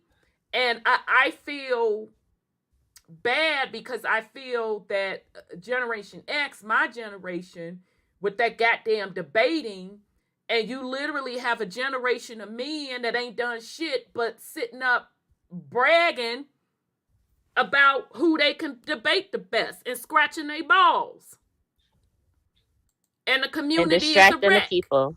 Yeah, they distracting people at this point. I'm starting to look at it in a whole different light. Because if you're not bringing some, okay, it's fine. History, I love history. I am a history buff at heart. But you cannot make every time you talk about history, it turn into a fight. Like, that is just counterproductive. So that's just where I'm at with it. But we got to get on this Adeyemo guy. Yes, let's talk about that, because that wasn't it sis Yashika that brought that information forward, if I'm not mistaken. Yep, it was Sister Yashika. She's a graduate from Howard University. And one of the things that she spoke about, and don't get me wrong, I have a lot of love and respect for both of the young ladies. Yes. I just don't like the arguing online.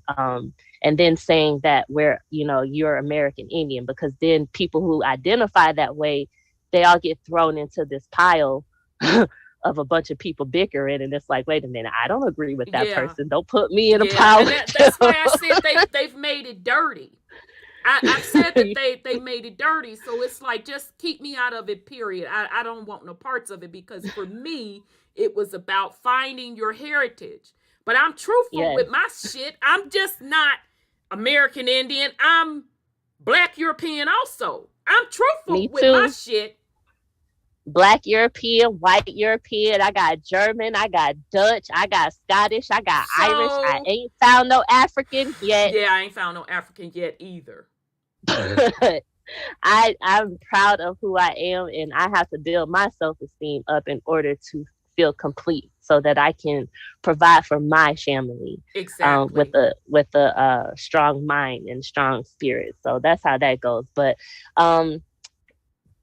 Adeyemo. Thank you, Yashika and Lady Lily Brown, and Mac Ether from the Autonomous Party. He does a show on Sundays at 9:00. I think, no, it starts at 8:00. Yeah. And we were on there, but it got copyright struck, and so we couldn't share it out. But he said that they're gonna take out the music and put it back up. And this Sunday, isn't Lee Cummings supposed to be on there? Yes, so Lee Cummings has actually agreed to not only be on his show, but to teach classes, behind the scenes to his subscribers. Okay. He just put out a new book. It's like a Hebrew encyclopedia or something like that. Did he? Okay. Yes. So he's promoting his new book. and working, within the autonomous parties of subscribers and, giving them classes. So y'all have to check out the Autonomous Party on YouTube and reach out on their channel to get more info on that. But he did bring him on a show, and they went through the information as far as the Negro Question Part 6. So Mac Ether definitely knows about that. That was something that we connected on Clubhouse when we were talking about that, because when he started talking about that book, I was like, oh, I got to follow you, bro, because you on some truth at this point. Exactly. So I'm going to drop his YouTube link to subscribe to the channel. And also the brother Tavis, isn't he a part of that show? He was featured on the show. I'm not sure if they have agreeing viewpoints, but I know that, there's peace between the brothers. Okay. But Tavis's mother, she is a historian and a teacher. She's been a teacher for years, I think over 20 years. Oh, wow. So okay. and she teaches about the indigenous history, coming from, their family's perspective and tribes. So he has his own institute.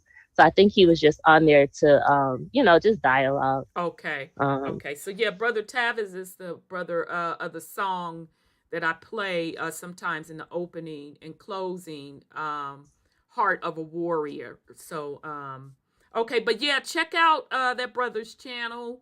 And I am going to definitely listen this Sunday to see what Brother Lee Cummings has to talk about, because we definitely feature his work a lot on this show, because I think that this book, I have about 4 of his books. One of them is a new one that I'm bringing up in this actual series, but this one, the Negro Question Part 6, I had told y'all out the gate that it's a collector's item.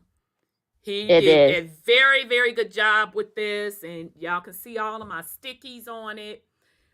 His references check out, and I can still go back to this body of work today and cross-reference and remind folks as we keep digging into this information, stuff that he's brought forward to the public.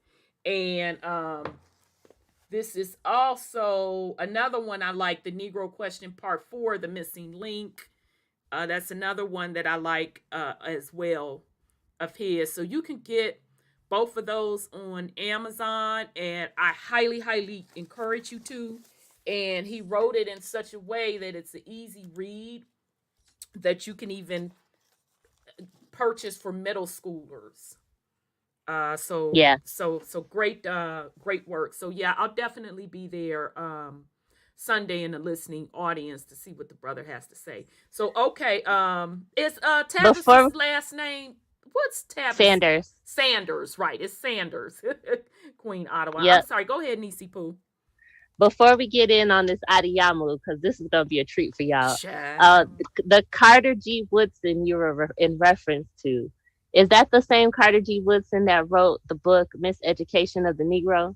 I can only assume that it is. Because I got that book. That's a good book. I can only assume that it is, child, because my locks was blown back. I'm like, wait a minute, you mean to tell me this man was trying to put the real truth out there, and then the gatekeepers was sitting up there talking about something they don't recollect. And didn't the same thing kind of happen to Lauren Hill, the miseducation of Lauren Hill? I just thought that was interesting. Yeah, so that's nice the same one. Yeah. That's the same one to my knowledge. Whew. I know that slavery stuff, that it was something, although we knew that, but it just blew me back to know that he was like, look here, it didn't happen that way. I did not know he was the one that was jumping up and down saying that. So it's deep. I didn't either. It's deep. I'll let you go into your stuff, because what that slavery stuff, we already telling y'all what the deal is. All of you all popping up with these new organizations, I keep telling y'all what's going to happen. So pay attention to what Nisi Poo is telling you, because once again, we're telling you what's happening. So all of you that's going to run up behind these groups and follow them, when you get your feelings hurt, I want you to come back to these shows when I told y'all what was going to happen. Go ahead on, Nisi Poo. Yes, ma'am. Yes, ma'am. Okay, so here we go, y'all. This is some interesting stuff. I got about 6 pages in my phone pulled up. So I'm gonna start off with an article from stlamerican.com. Black communities could benefit from Jobs Neighborhood Investment Act. Okay, I'm gonna pull up the article, Nisi. Okay, this was posted January 3rd, 2022. Which is very important because the bill that they're talking about, there's a bill assigned to this. That shit ain't passed nothing. It just been heard twice. It's been in, I'll read that part later. Let me just go ahead and read this first before I tie all the fuckery in. Okay, so here we go. St. Louis area Black-owned businesses could soon access a share of billions of dollars through banking institutions with programs designed to help them. Vice President Kamala Harris announced December 14, 2021 during the annual Freedmen's Bank Forum. Did y'all know that they had an annual Freedmen's Bank Forum? Because I sure the hell didn't know it either. And this was held at the U.S. Treasury Department in Washington, D.C.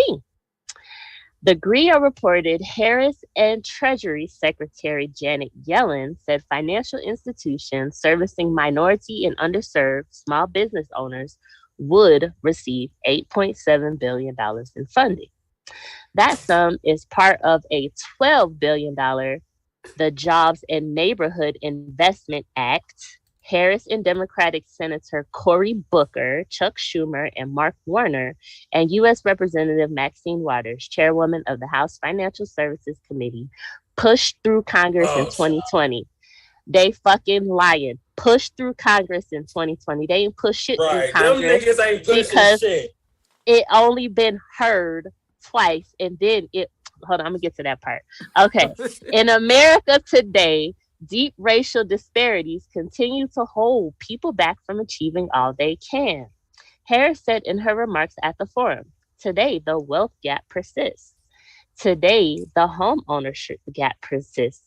Access to capital is unequal. Black entrepreneurs are 3 times more likely to report that a lack of access to capital negatively affects their profit margin. I believe that the actions we are taking and must take to address these disparities will define our nation's strength and economic strength in the 21st century.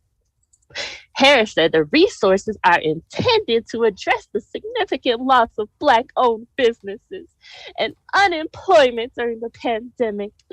According to a U.S. House Small Business Committee report, Black-owned businesses suffered a 41% drop in ownership between February and April 2020, the largest rate of any racial group. So when she comes with this little pandering ass conversation, when she know the goddamn problem is more severe and that goddamn building sitting there and only heard twice, it kind of pisses me off. But okay, I digress. Black-owned businesses are 20% less likely than white-owned businesses to obtain a loan from a large bank, the report states. People think about this as charity or donations when it's not. Deputy Treasury Secretary, here goes the mic drop. Deputy Treasury Secretary Wally Adeyemo, the first Black person to serve in this role, said it's economics.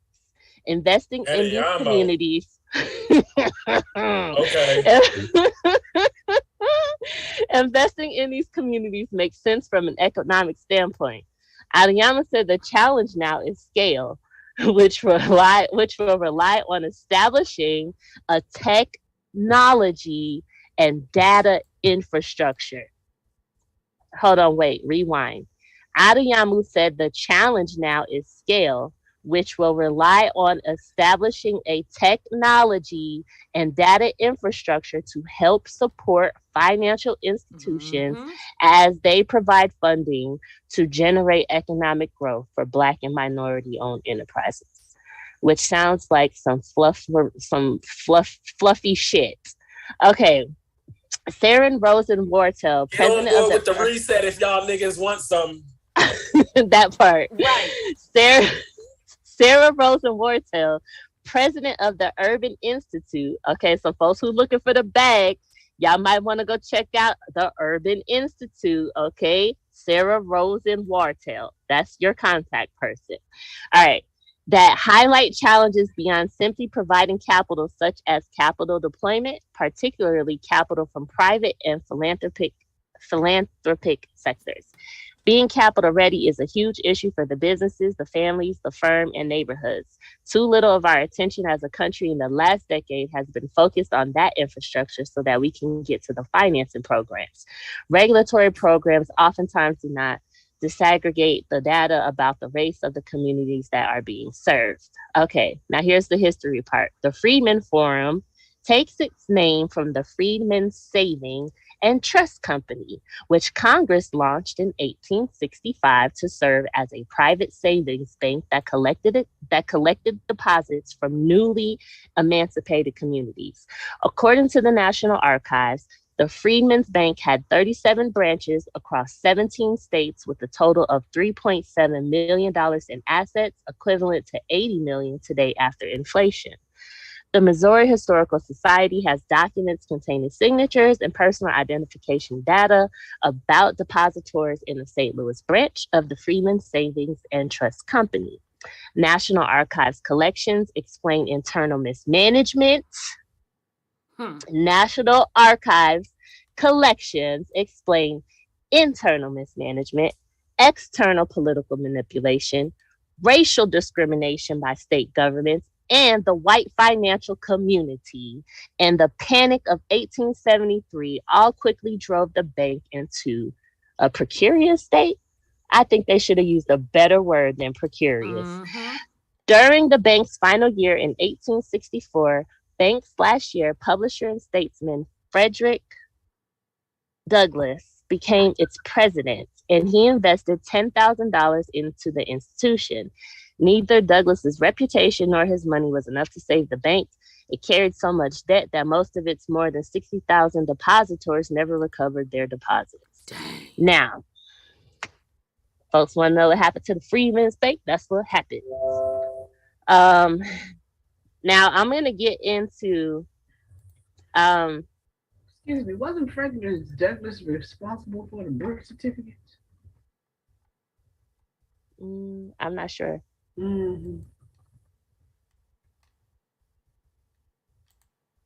That's interesting. I have to go. You know about that one, Auntie? I have to go look that one up. I don't know about that one. So this article was just posted February 16th, 2022. You don't know about this one, Auntie. I just found this one today. Wow. Deputy Secretary of the Treasury, Wally Adeyamu's meeting with the Bank Policy Institute's Technology Policy Division.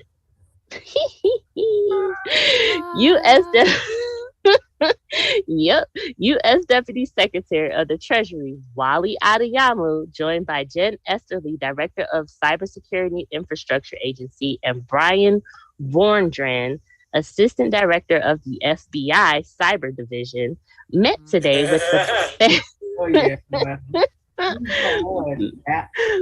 met today. I'm trying not to laugh. Met today with the Bank Policy Institute's Technology Division.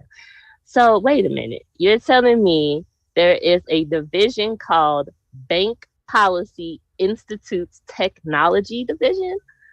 Oh, okay. As part of the Treasury Department's ongoing engagement with the private sector on cyber threats.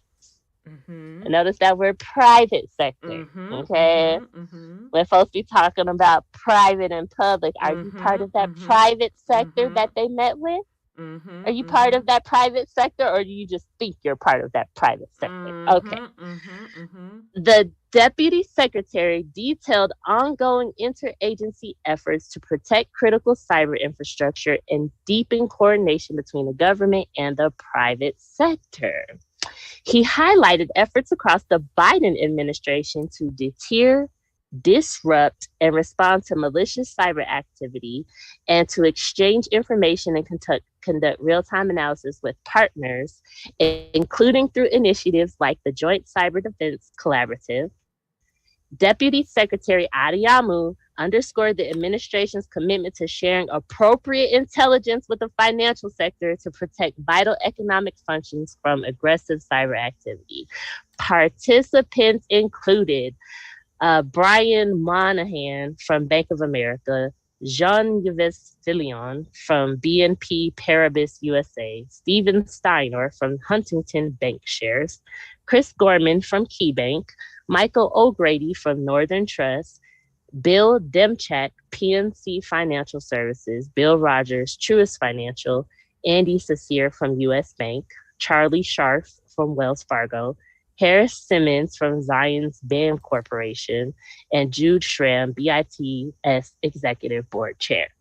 So I found it interesting that Adeyemo at this forum said that we need to scale, right, this money that's supposed to be going into help minorities and economically disadvantaged people, and basically pulling on the heartstrings of the community, right?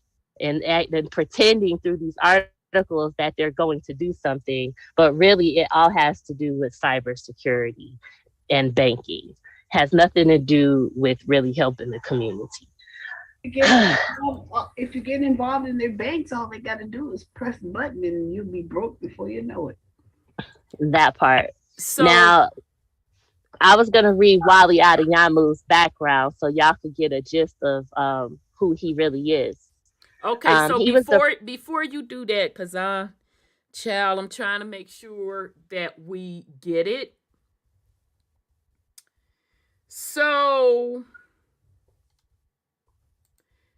dude, the Ali man.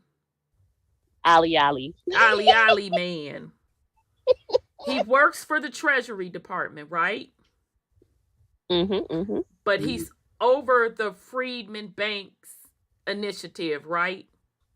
He was at the Freedmen's Forum conference. Okay, he was just at the conference. Okay. Yes, he was at the Freedmen Forum conference that they have annually at the U.S. Treasury. So they have an annual conference, knowing the fuck shit that happened with the Freedmen's Bank.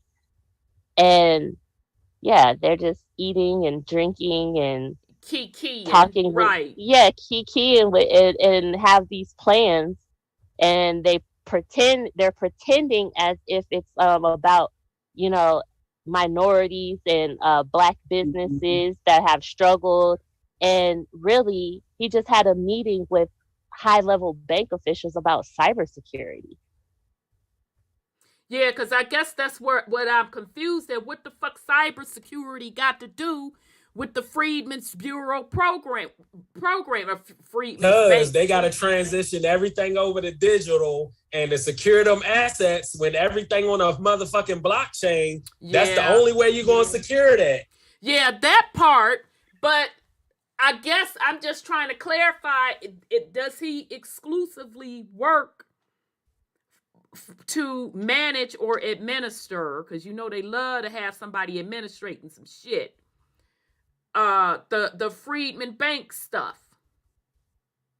So the bill, the jobs and neighborhood bill that they're talking about, you would have to familiarize yourself with that bill. Let me see. Let me pull it up real quick. I'm not going to read the whole thing, but it's basically, it's S4255. So if anybody, you know, listening, y'all want to look at that bill, that's the bill that they're talking about, Jobs and Neighborhood Investment Act. And the committees on that is the Banking, Housing, and Urban Affairs. The sponsor was a Democrat out of Virginia. And the latest action on the bill was July 21st, 2020. So how you at a conference in 2021 talking about this bill that's only been introduced? It ain't even been signed into law or nothing. They're full of shit.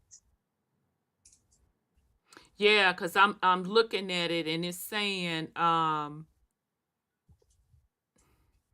bill to, well, it's saying that it's to amend the CARES Act. Yes, because there was a part of the CARES Act, and then basically it was just like it wasn't enough. Like people who were applying for these funds through the CARES Act, if the Black people or minorities still wasn't getting what they needed. It just seemed like it was all going to the normal people that they go to. Yeah, people. Yeah. So I didn't get none of that money. I didn't even qualify to apply for it. And that's always the case. So, because it said introduced in July 21st, like you said, 2020, the 116th Congress, that it had died in the previous Congress. Although this bill was not enacted, its provisions could have become law by being included in another bill. It is common for legislative text to be introduced concurrently in multiple bills called companion bills, reintroduced in subsequent sessions of Congress and new bills, or added to larger bills, sometimes called the omnibus bills. Yes, and none of them bills is trickling. Folks is still losing their businesses. That statistic that they read, but about February and April, 40% of those people who lost their businesses, like, they have not recovered. And so they're dragging their feet on this bill, and then they're sitting there lying and talking about, oh yeah, this is to help the people, but really it's a bill for infrastructure, for cybersecurity and all this cyber shit. So why are they lying? So basically what they're doing is they done set up here and had these funds allocated, and they're using them for everything else but what the fuck they supposedly and allegedly supposed to be using it for. I think what they're trying to do is make plans to have the funds allocated to the banks, because that's the only way that the U.S. Treasury doesn't interact with anyone except for banks. Exactly. So the billions of dollars is going to go through the banking industry. But if you heard the banks that I named, those are not Black-owned banks. Mm-mm. Last time I checked. So how in the hell is that helping minorities? You think them bankers ain't finna help their friends? That's exactly what they're finna do. And themselves. And it's going to go to the kickback to all the fintech corporations, because all the tech corporations around the different demographics is linking up. The biotech, the financial tech, all of them. And it's like, we need to get everything on the technology basis. I'm just trying to figure out how in the hell they going to be talking about this at a Freedmen's conference. And ain't now one of them banks that he was talking to melanated rich. I would have been happier if it was Killer Mike. I know Killer Mike and them got a bank going on. I would have been happy if I would have seen Killer Mike's name somewhere on there. Like, get the hell out of here. Right. And I guess also. So then it's just going to be like, oh, let's find a Black-owned fintech bank company app, something, and say we're going to give out some, funds to low income and, the elderly, and just get them transitioned into this. And then that's their way of saying, oh, yeah, it was somehow connected to the Black people, the Black minorities, whatever we said we was going to do.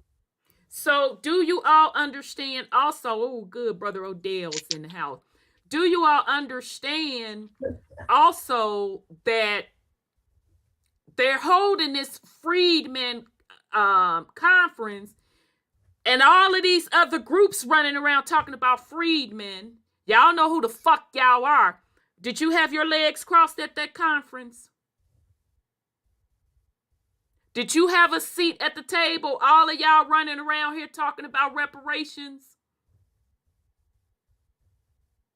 They probably didn't even know nothing about it. No, they didn't know nothing about it. And not to mention, We told y'all what that label of freedmen meant. We told you it was a catch-all. It was a catch-all. So that was not going to go to indigenous Indians. It was not going to go to Black Europeans. It was going to lump everybody together. And to be more specific, they put on there who they wanted to put on there, and they admitted that in the first article she read. And if you don't believe it, go pull the records, because as they said, each state had the freedmen rolls. Go pull it, and they'll even show you the bank records. And you're gonna see on there, mainly majority military people, and you're also gonna see white people on there. Okay? And I told you why you would see white people on there. But my point being, those that are running around talking about reparations, you don't understand why you can't get anywhere. Because if we want to keep it real, that freedman title, they're opening up those funds to whomever. They're showing you that that's what they're doing. Yep, and the definition of minority is not just Black people. So exactly. Keep that in mind as well. And when I say Black people, I'm talking about what's the Tariq Nasheed, like the foundational Black Americans. Yeah, I thought it meant something else. I don't know if it meant federally or something. Foundational Black Americans, yeah, the ones that was here it's not going to happen. Because they don't understand what really went on.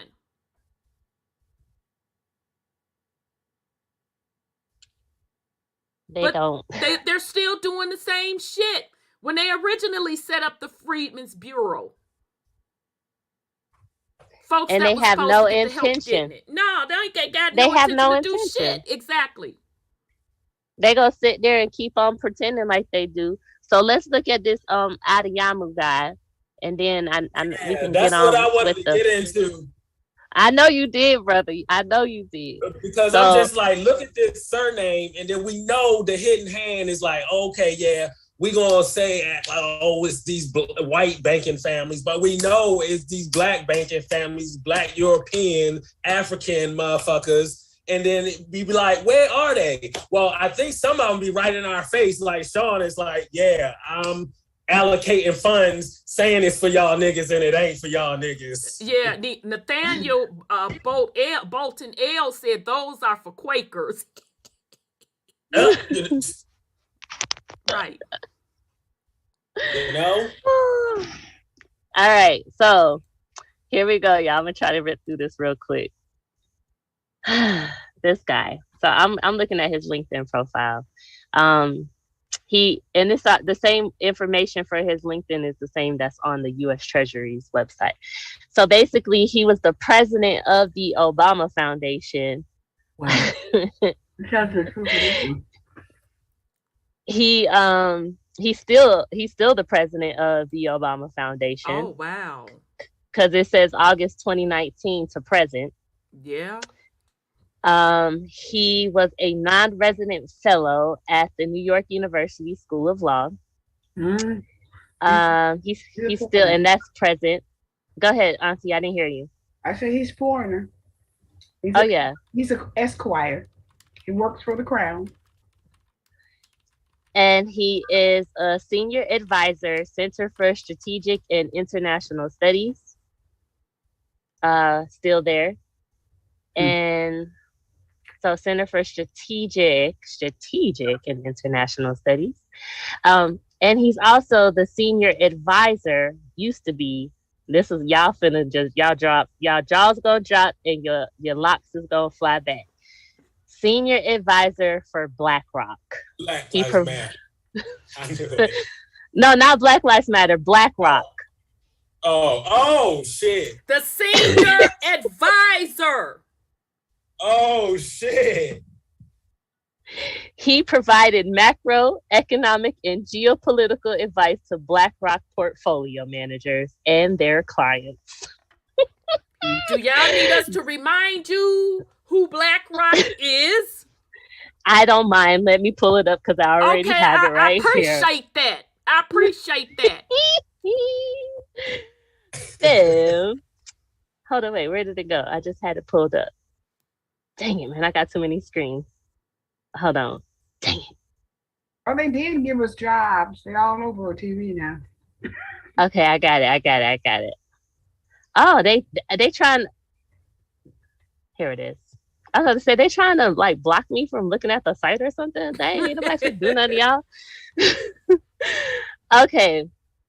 So he worked directly for Larry Fink, okay, who is the CEO. So for over a decade, Larry has been writing to CEOs highlighting themes that are vital to creating long-term value for our clients. The pandemic has accelerated the importance of these themes, raising new questions for how companies should evolve as the world around us changes. Shut up, Mr. Fink. You're trying to make it sound good. Let me go about us. So our company, according to Blackrock, their About Us page, it says, actually, it has never been about us. As an asset manager focused on the long term, we will continue to ask bigger questions at the intersection of investing and society, about how to push forward without leaving people behind, about building bridges between society and shareholders, the planet and profits, in service of the biggest question of them all.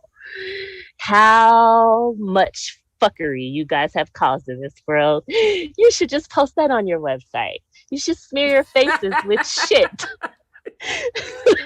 I made that last part up. That ain't all in what you done just read, but okay. I'm assuming that is your editorial edition. You already know. So Blackrock, they're trying to make it seem like they care about the world. Really, it's a large asset management group that allows their shareholders a part owner of basically every fucking thing. They have their hands in everything, from minerals, oils, land, large commercial buildings. They own up a lot of damn shit. Their stock, just to give you some info on how much their stock is trading at, $762 a share. So, yeah, and that's not even the highest it's been this year. But yeah, you can't even buy one share of their stock unless you're like a millionaire. You can buy a piece of it, but I mean, who really wants to invest in people who do fuck shit all day? Exactly. Yeah, this company is freaking crazy, but they're part of that whole Blackwater, Blackrock. Yeah. So yeah, let's get a little bit more detail, because I keep going over that Blackrock symbolism. Yeah, we went over that too with they funky asses, because we keep coming back to this. Every year we have to bring up this company. Every year we have to bring up this company because somebody and they got their hand in the metaverse. Oh, I'm sorry to cut you off, Auntie, but no, you good. An article came out on the 16th that JP Morgan and Blackrock and metaverses make a potential for investment. So now they're even getting involved in that shit too. Go ahead. Yeah, we finna go I sent that to you. Powerful. Okay, I was just making sure it's sharing. Why isn't this computer? It's bringing it up now. So Wikipedia actually did a good job with this. So Blackrock is an American multinational investment management corporation based in New York, founded in 1988, initially as risk management and fixed income institutional asset manager. Blackrock is the world's largest asset manager, 10 trillion in assets under management as of last year. So that's a whole nation worth of money right there sitting in this one company. But let's continue. BlackRock operates globally with 70 offices in 30 countries and clients in 100. Yeah. BlackRock has sought to position itself as the industry leader in environmental, social, and corporate governance. The company has faced criticisms for climate change inaction. Now, peep game, and its close ties with the Federal Reserve System. They run it. During the pandemic, anti-competitive behavior and unprecedented investments in China. Oh, yes. And he's also part of the Trans-Pacific Union. Oh, yeah. That was not on his profile for LinkedIn, but that was on the U.S. Treasury's website, where he actually is. Yeah, he's a part of the Trans-Pacific Union. That's Alialo. Walla Wallu. Yeah. Okay. Ali. That man is heavily connected. You don't get to advise BlackRock and not have some clout behind you. So now we just gonna run through BlackRock because I want y'all to understand who is whom. And let's be clear. BlackRock, I can guarantee you, rolls up into some type of trust that ties back to one of these European crowns. I can guarantee you that. As a matter of fact, I'm pretty sure I did a drop on BlackRock and tied that stuff back together. But let's continue. 1988 through 1997 rather. It was founded by Larry Fink, Robert Capito, and Susan Wagner, and all these other people. Now, this is the thing. With clients with asset management services and risk management perspective. Now, Larry Fink, them, they worked for First Boston first. Fink and his team were the pioneers of the mortgage-backed securities. Do you understand that the mortgage-backed securities was the Ponzi scheme that collapsed the world economy back in 2008? These are the people that bankrupt the world with their financial instruments.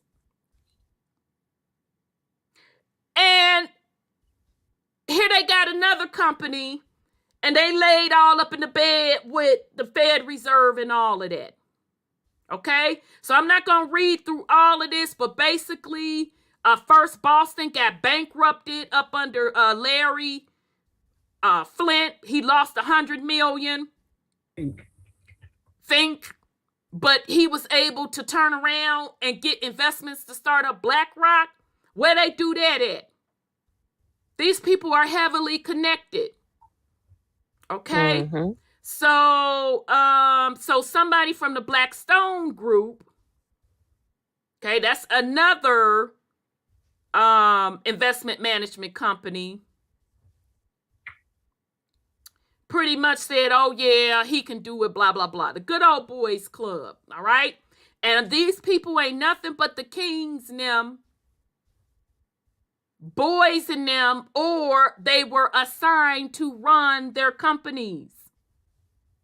None of these conglomerate oligarchy companies were built up on their own from entrepreneurs. They were put on. They had to get permission to do business on these lands. It's no different than when back up in the day, King James and them was doing all of them other companies. This is no different today. It's the same shit. Okay? All right, so what else I wanted to say? BlackRock went, so this is 1999 to 2009. BlackRock went public in 1999 at $14 a share. Nisi Poo, how much you said that shit is worth a share today? I think I said something like $762, something like that. Yeah. Damn. But see, when you don't know, we didn't fucking know nothing about this, but I bet you the people that got in on the initial IPO, they knew that it was going to blow up. They knew. But let's continue. So, $14 a share in 1999. But by 1999, they had 165 billion in assets. But they talking about it grew organically. Bullshit.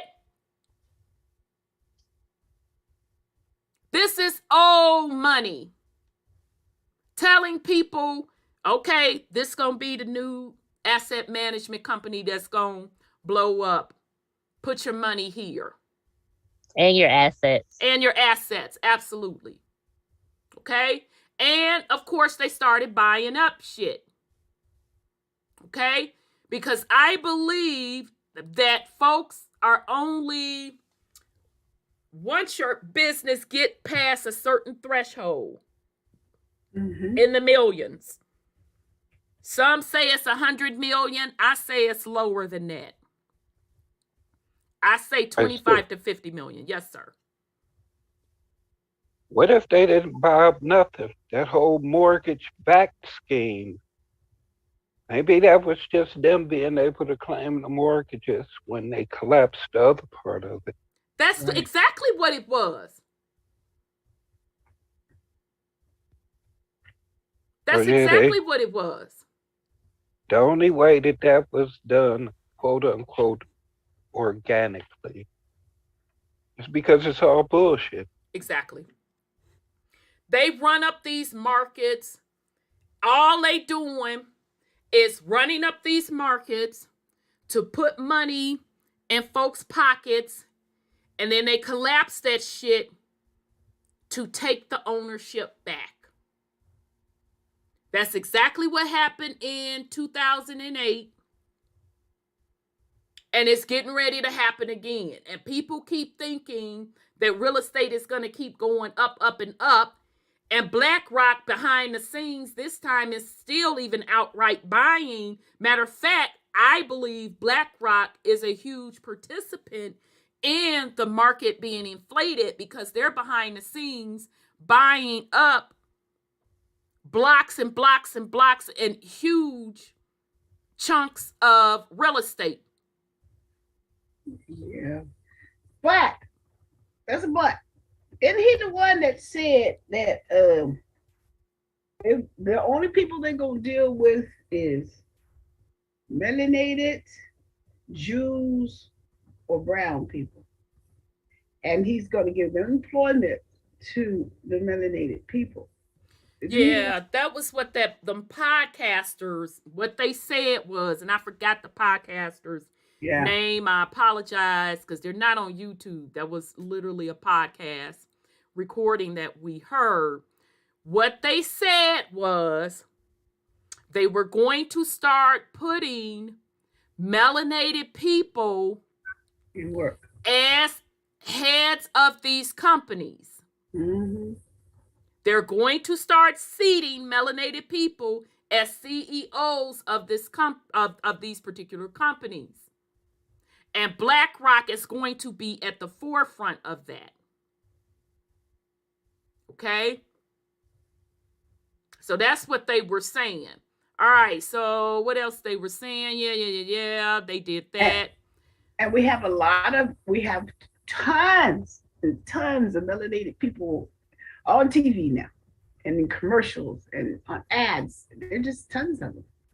They're not going to ask. They also said they're not going to ask for permission if they should hire them or not. They're just going to do it. Well, they never asked for permission when they put the white people in place either. No, I mean the people who are in place, the white European that was in place of studios, had to get permission to hire the melanated people. And they said they're going to stop that stuff, remember? So a lot of people had to sign contracts to get jobs, give up their soul and all that kind of stuff. I don't know if they're still doing that. Well, no, what I'm saying is, I hear what you're saying, It was no different with the white people sitting in that seat. They are told such and so is going to be the next CEO of this. Such and so is going to be the VP of that. It doesn't matter black or white. Exactly. They're all selected. They're all selected. Absolutely. And they're in the same bloodline. You better believe it. That part. Better believe you. Yeah, you gonna give my nephew this job. He didn't just graduated from Yale or Harvard or whatever the fuck. Although he really didn't make it through that bitch naturally, I paid for him to get that degree. Don't matter. You finna give him this position, him or her, because they're gonna seat a lot of women in those positions too, and specifically a lot of black women. Yeah. So this is saying the U.S. government contracted with Blackrock to help resolve the fallout of the financial meltdown of 2008. So the same people that created the mortgage-backed securities that crashed the economy, the worldwide economy, are the same people that they turned around and hired to resolve the issue? Where they do that at? And it says, according to Vanity Fair, the financial establishment in Washington and on Wall Street believed Blackrock was the best choice for the job. The Fed Reserve allowed Blackrock to superintend the $130 billion debt settlement of Bear Stearns and the AIG. That leveraging your soul. Where Brother Odell at? Yeah, that's why I want to read this, and I want him to come in and break it all down. Because I know he got a bunch of stuff. All right? So then they saying in 2009, BlackRock became the #1 asset manager worldwide. So I'm telling you, BlackRock out the gate was set up to be the new kid on the block. And it was to bring all of the assets back up under one control accord. So taking the one ring to own them all. Exactly. So taking control of all of the people that were homeowners who really didn't own the shit to begin with, but put it back up under one holding. Okay. So I'm trying to see if anything else. This is the other thing I wanted to point out about it. Just trying to show you where else they're into. So they have a stake in, I don't know what this CHR. Okay, that's just building material. So they messing around with the Bank of Ireland. Told y'all this shit is international. Be a lot of motherfucking fracking companies up under there. I'm glad you said that. Yeah. Go ahead. Yeah. I'm glad you said that because Nigeria's government right now, they on top, boy. And that's where that dude is from. He's from Nigeria. And it says, according to this report, it says Africa's largest economy, Nigeria, tops growth forecast. In 2022. So you telling me that we done went through a whole damn pandemic and your economy is booming? How'd that happen? Right. And then you're over here as a Nigerian over the head administering melanated folks, supposedly and allegedly melanated folks, resources and funding. Where they do that at? Look at what they do to their own people over there as far as for the trafficking thing. Well, they don't give a fuck. That's what I'm saying. And they the #1 nation behind the internet scams. On the regular. Yeah. Yes, them motherfuckers. They didn't got plenty of thirsty dudes pretending like they women instead of the other. They not even. I don't surprise me. Yeah, They it's a whole masters segment of of them. scamming. It's it's a whole segment of romance scammers. Yeah, because they in fall Atlanta, in love with them and all this type of weird shit. Bitches be sending a whole social number, getting married and shit. Like. And it's sad because I know in Atlanta they was known as huge scammers. Catfish. Mm-hmm. Y'all better stop being lonely as fuck online looking for peas Exactly. and Kit Kat. You better go on and sit it on down because you finna get fleeced. Yeah, they will steal somebody's picture and sit up and pretend like they're a woman. I have never understood Nigerian man. All this technology, bitch, you better get on Zoom. Something you gonna have to show me who you are on a regular basis. I have to meet you at a coffee shop or something. You got me fucked up. They police is smuggling weirdos cocaine in real too. life. I'm sorry. Mm-hmm. I'm sorry, y'all. I had to go to Nigeria news to see like what these folks doing over there. Nigeria off the chain. Yeah, the police officer was arrested for smuggling cocaine, part of the cartel. Yeah, that's about accurate. Yeah. Yeah. Oh my gosh. Go ahead, brother. Scotty, I didn't mean to cut you off. Oh no. I was just. Oh no, I can't even remember. I'm sorry. I was just saying something. Okay, so I'm gonna round this up because then I want to bring in Brother Odell to give his take on a couple of things. So, Finks talking about some environmental sustainability as a core goal for Blackrock future investment decisions. This company got their hands in everything. Mm-hmm. So they plan to sell $500 million in coal investments. Yeah. So in 2020, the Fed Reserve chose Blackrock to manage 2 corporate bond buying programs in response to the penny. Okay. And so the other part is as well as purchased by the Federal Reserve System of commercial mortgage-backed securities. You know, the same thing that collapsed the market, the world market in 2008, that these same group of people even created this financial instrument called mortgage-backed security. You still gonna keep them in charge. Well, they probably collapsed them because they were predatory lenders, remember? And they were foreign owned by Saudi and all kinds of other countries. Well, mortgage-backed securities was nothing but all of the mortgages. Let's say all of us on this panel, we each individually have a mortgage. That wasn't going to happen. And so let's say that each one of us have a different credit risk associated with our ability to pay back that mortgage. Okay. So what they do soon as that paperwork is signed, and how it really works behind the private, that's something totally different. We just gonna stick with what they're doing on the public side. Mm-hmm. They lump those up and they sell them to Wall Street as investments.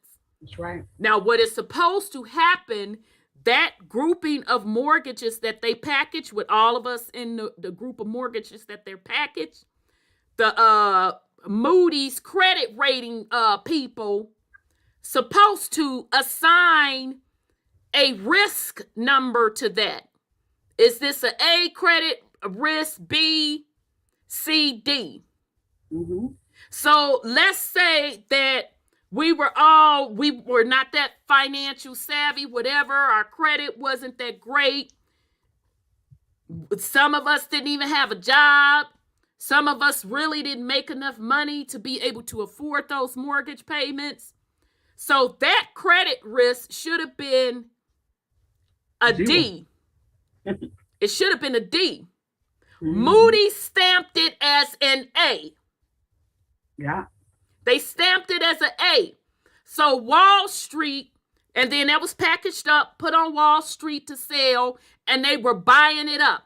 So that's why back in the early 2000s, maybe mid 2000s, and Nisi Poo can keep me honest here, they was just giving people mortgage. You had a motherfucking pulse, you was getting a mortgage. That's why. You didn't even have to have a job. Exactly. That's why people were getting those mortgages, because they were turning around selling them.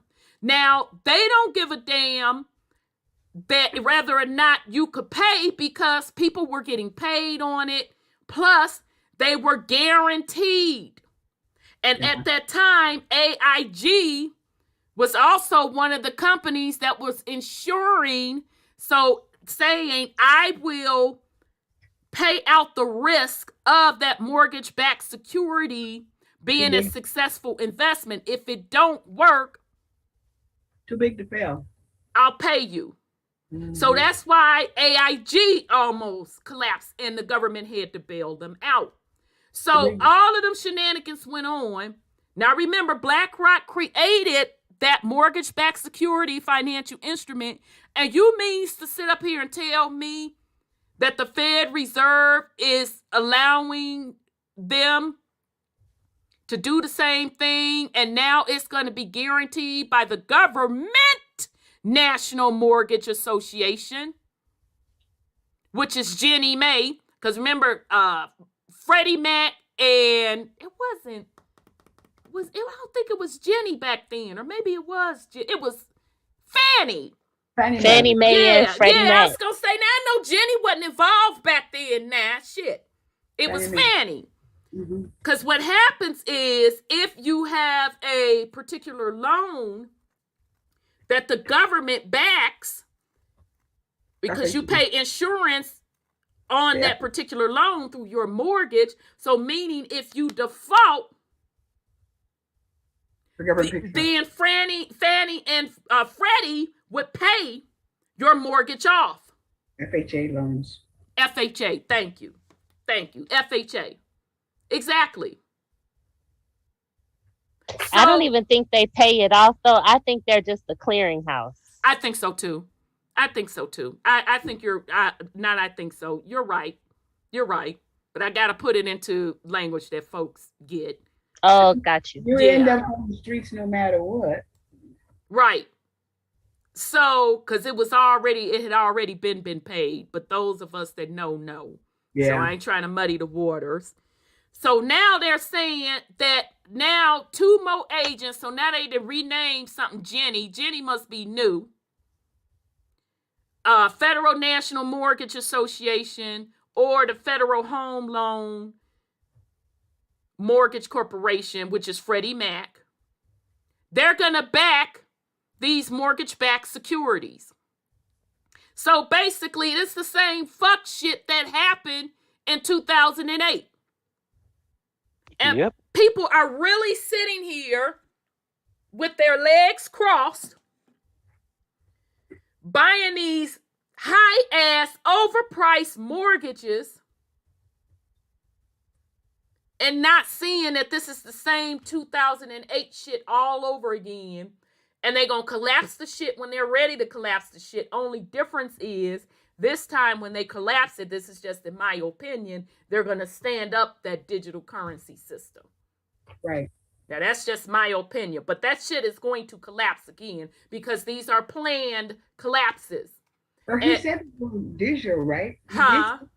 She did say they were going digital, right? This dude, what his name was? Did he say that? Ali. Yeah. He was digital, right? Basically, his whole thing when he was at the forum, he was talking about, technology. Yeah. So it's like, well, how are you going to talk about the disparities in one breath and then you talking about technology? Exactly. Like, make it make sense. So yeah, and for them to be talking about cybersecurity, it just raises my tinfoil hat that they're really talking in code about how to secure the blockchain and how to make everything really digital. I could be wrong on that. It could just about straight out cybersecurity. That's what I think too. I think so too. But I could be wrong, and I don't mind being wrong. That's just what it seems like to me. They're talking in code. Instead, they're going to get rid of the dollar and go digital. That's what they're saying. Exactly. And they can't get rid of the dollar because you got to remember that old money is tied to the dollar. Well, they're They just going to coming from old digitize money. it. That's all, because it's already a Right. digitized dollar. Yeah. But most of them old folks don't even know how to deal. I mean, I don't know. I don't want to talk amongst talks about the old folks. No, it's interesting. It's interesting. I'm telling But y'all. that's how it goes. Just like with the biotech. Who was the first ones that got called out the herd? It was the older generation. And that's just what That's true. They gonna sacrifice motherfuckers to get what they want with this reset. I could just tell that we all move on the same frequency. I promise y'all. I was in the bank earlier today. I was pissed because I had to actually see a banker for what I wanted to do. So I'm sitting there waiting to go in, and this older, he had to be 75, 80, melanated man came up to the counter and was doing his little transactions.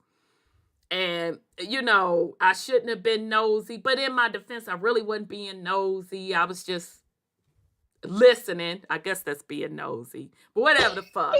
So he gave me his little transactions, and he's like, okay, so in that account, can you move this amount of money to that account? And then for this account, can you just pay off the credit card? And I'm thinking to myself, poor baby, he could have did that shit online. And he was so older that he was walking in there slow. I'm like, dang, old folks really ain't trying to mess with the internet like that. Nope. So I'm minding my business. And so he said, after he finished his transaction, and it don't be nothing but the motherfucking universe that be putting me into places when this shit jumping off. So he asked the young lady behind the counter, young lady, do you know anything about this Bitcoin stuff? I don't know about that. It just seems funny to me. I think it's a scam. It just seems funny to me. And so my mind is saying, don't say nothing, Rhonda. Don't say nothing. But then the other side is saying, say something, Rhonda. Say something. So he was walking slow, because he was walking real slow. I said, excuse me, sir. And he's like, yes. I'm like, it's not a scam. That's where the world is going. He said, you don't say. And why do you say that? So I get to run it just a little high-level stuff down to him. And so by that time, the banker who I was going to meet with walked out and was calling me in, and he overheard our conversation. And he stopped and he looked. And so I was telling the older guy, and he was like, well, thank you for that. Thank you for that. He said, I'm still not going to mess with it. I don't trust it, but thank you for that. I said, okay, no problem. So I'm walking into the banker's office. And he said, I heard you talking to that gentleman. Now, this is a melanated man. He's a young man. He's like, I think he young. I think he with son Scotty.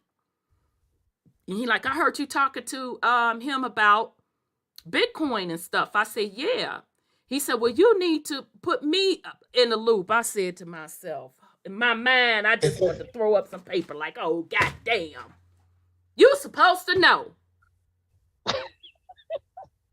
The bakers don't know a lot.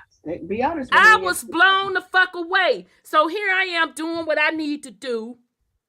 And so on the paperwork, they had the Q code system on this different paperwork.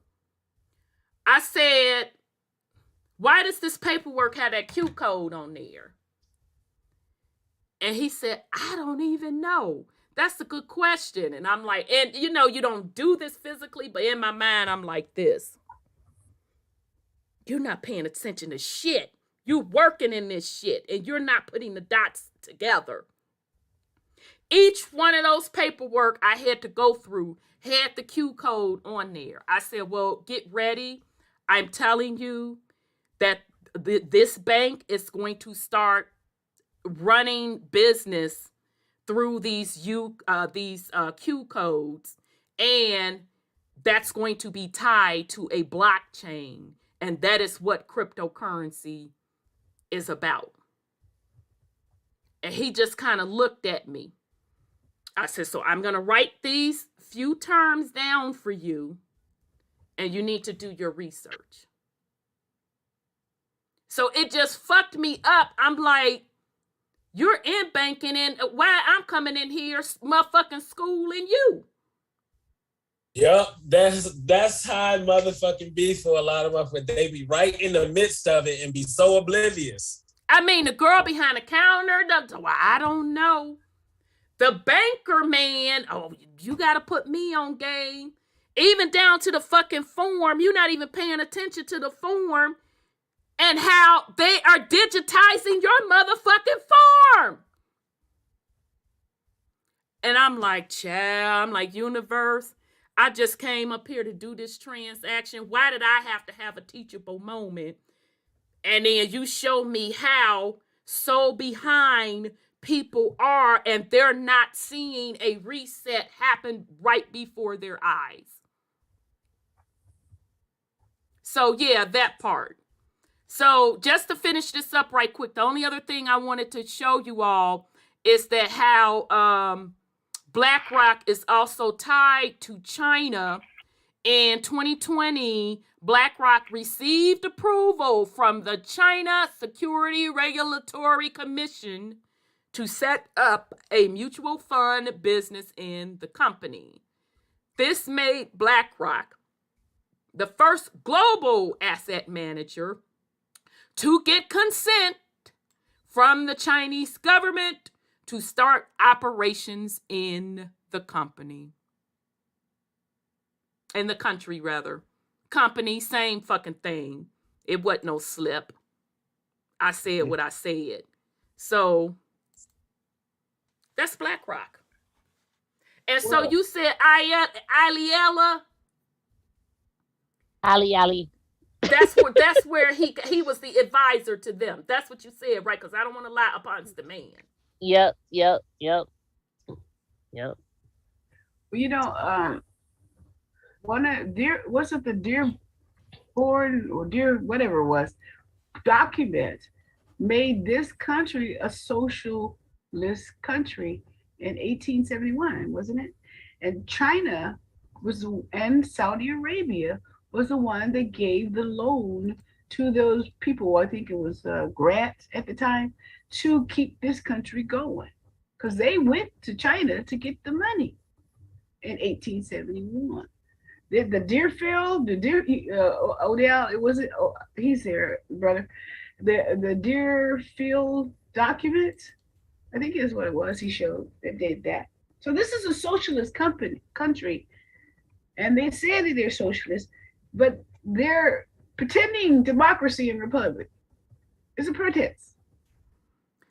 Let's bring on Brother Odell. I know he probably itching on the line, because we had a couple things we wanted to ask him. So I'm so glad he dropped in. So let's bring our brother from the other side of the pond, from the UK, Brother Odell. So, brother, I'm about to bring you in. Okay, you should be unmuted, brother. All right, am I coming through? Yes, you are. Peace and love, brother. All right, good. Coming through, well, bro. It's good evening to you there. It's AM over here. We're about to have Storm Eunice come through and start snowing and all that craziness. Top of the morning. It's gonna get wild over here. Ireland. Ireland, but okay. Yeah, it's Cheerio. Ireland's very close to it. Very close to us is Ireland, the Republican Northern. It's very close to us. It's only a short ferry ride away. It's not far away from us. But it's good evening, everybody. Good evening to you over there. Obviously, it's AM over here. But yeah, I'm glad you're all in one piece. I'm glad everybody's doing well and it's fine. Yes, you're talking about. I'm going to destroy Blackrock in about 2 or 3 minutes. It won't take long. Come on with it now. I've got a couple of bombs to drop on the Blackrock stuff. Come on, we wait. Yeah, but for the time being, we'll just have a quick chat with you and just catch up because there's a couple of things on the issue of an issue of, obviously with the issue with Blackrock that's going on in general at the moment, as you're probably all aware of. But it is what it is. This whole thing is a crock of fraud. But I'm going to I'll do some when you're ready. I'll probably I don't know if I'm going to do. I don't know how I should do a proper full talk on this because it's not.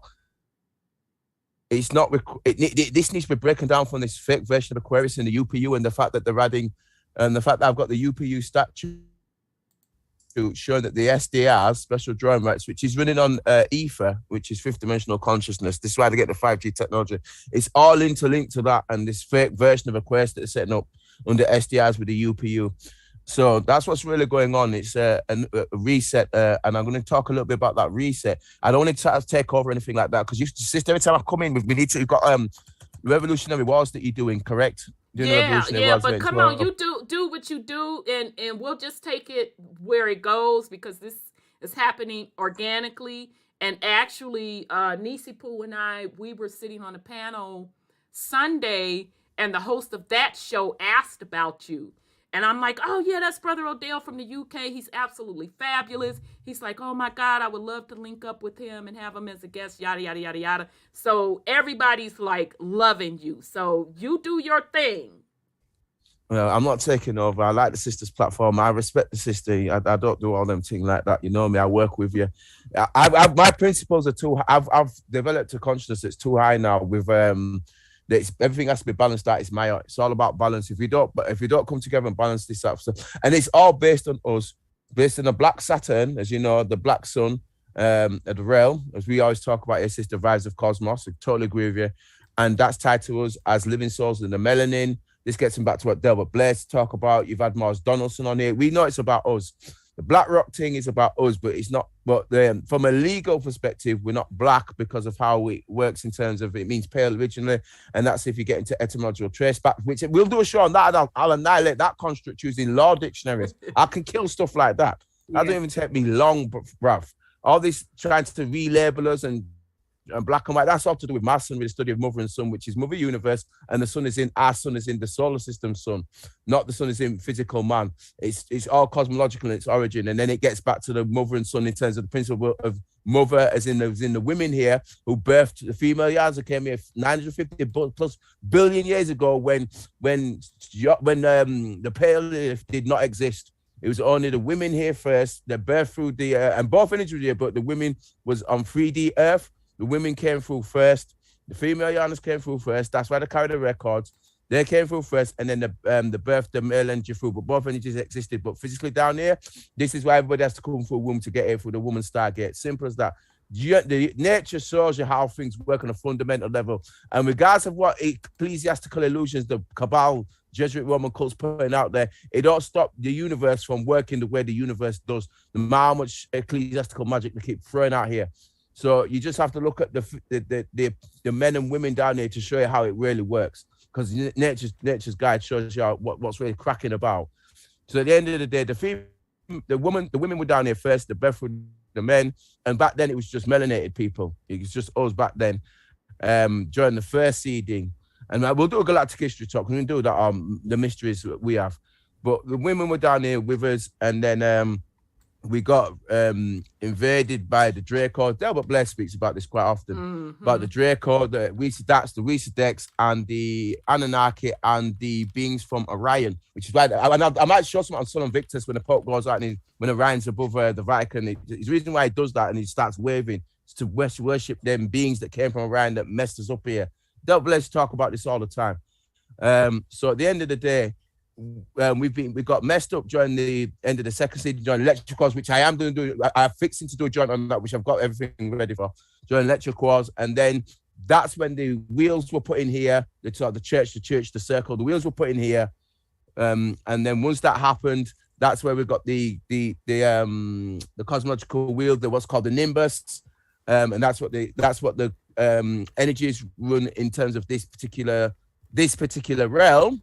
It's linked to this particular realm, and that's how they control the mother and son of Masonry, which is what Masonry really is, which is our ancient science.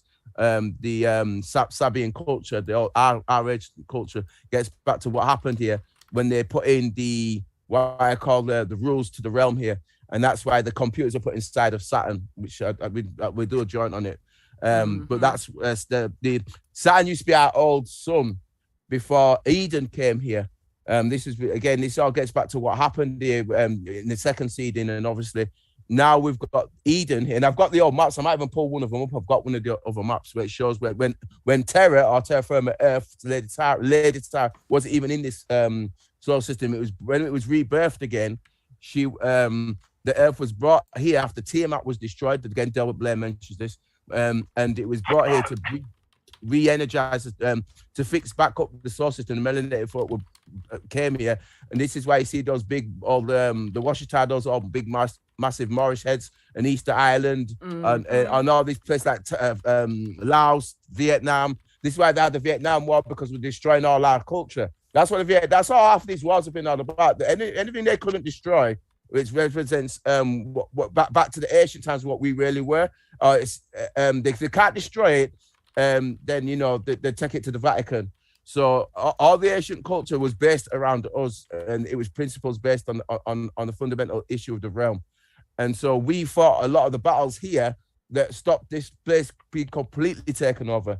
And that's getting back into and that's when we fell into the what's called the kingdom of the world, which is about 25,000 years ago. And I think I did a talk on this a while back, when the Sphinx, which is Leo, which is when we last fell, is facing it's got an alignment where it's facing Aquarius, because they knew back then that this grander cycle on the Nimbus wheel, they knew back then, I think I'll put a representation of it up. They knew back then that this would be a greater cycle of a natural ascension into a higher consciousness realm of what's going on here. And they knew that the women, due to the advent of being Aquarian, being the feminine energy, would be the ones that would be would go back to original society or matriarch, which is what we've always had.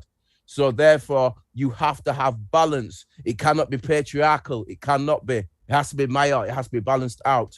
This is why the sister on the correct is pointing out, what are they going to be doing? They're putting melanated women in Blackrock because they know what's coming. Exactly. Not hard. It's not hard. Go ahead, Sister Rhonda. Go ahead. No, you nailed it. That's why they're going to put the face of businesses and all of that jazz on melanated women, because they again, as we keep telling you all, they understand the energy of the realm. Yes. And their job is to control the energy of the realm. Yes, and they're gonna fail because we've got sisters like Rhonda on here who can drop the facts and truth. I already told them I don't listen to and that's not gonna work, you see, because too many of us are aware of getting it. Go ahead, Sister Rhonda, go ahead. No, I'm done. I'm done, brother. You got it. You know what? I'm pretty glad you talked about all those different seedings that they had on this. I'm gonna do it properly. I've got a proper talk lined up. We're gonna do it properly in the next come. Go ahead.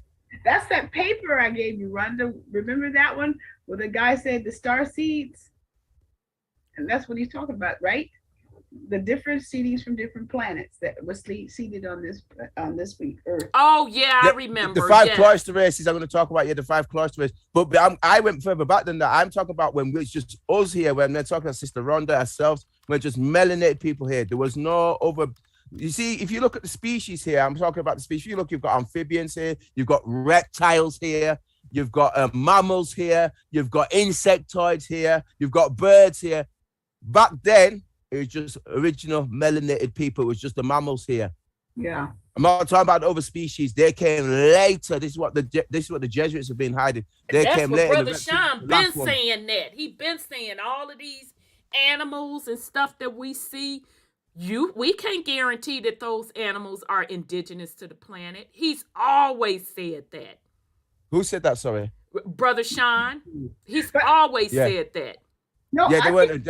Yeah, go on, Brother Sean. Yeah, go on. Sorry, go on. You're not talking about the animals. You're talking about people that are reptoid and people that are. I'm saying both. Okay. Both, because you've got bipedal reptiles. You've got animals physically on the planet who I'll show you when I do my proper talk. I'll show you the lineage they come from. Like I think it's like a fifth dimensional, fourth dimensional realm they come from, and they've got like I've got the structure of it with the different original 3 cluster races, and it splits back into the 5. I'm gonna do a sick joint when I come next time. I'll show it. I've got a sick joint, and I've got like the lines that they come from, the actual bloodlines they come from. And they weren't originally here, but I've got a joint, and when I do my proper joint when I come through next time, I'm gonna show an aspect of that. But go ahead, sister. Yeah, because they weren't originally from here. When we was down here, I'm talking about the female yards, I'm talking about 950. Mars Donaldson talks about this, and you've had him on. 950 billion years ago, it was just us back then, just like natural, the men and women. You get me in touch with Lady Tyler. It's like on a fifth dimensional consciousness upwards, right? Yeah. And like in Avatar Blood, they showed you an aspect of it in Avatar, fam. You get me? Avatar kind of let you know what was going on. They sure dropped did. a little bit of truth in there. That dimensional consciousness, that realm, you could see they didn't have different creatures in that realm. It was just those who was indigenous origin to the realm, which was mainly mammal-based creatures. You didn't have insectoids. You didn't basically womb-borns. This is where Delbert Blair comes in again. Womb-borns that have souls are more indigenous to the realm. Egg-borns that don't have souls are not. Delbert Blair did a good job on this. He kind of explained it. You get me? So you've got the facts there that show you what's cracking on with this stuff. You get me? It lets you know. If you just watch nature itself, it lets you know by how it procreates what is original to a plane and what is not. Right. Simple as that. But go ahead.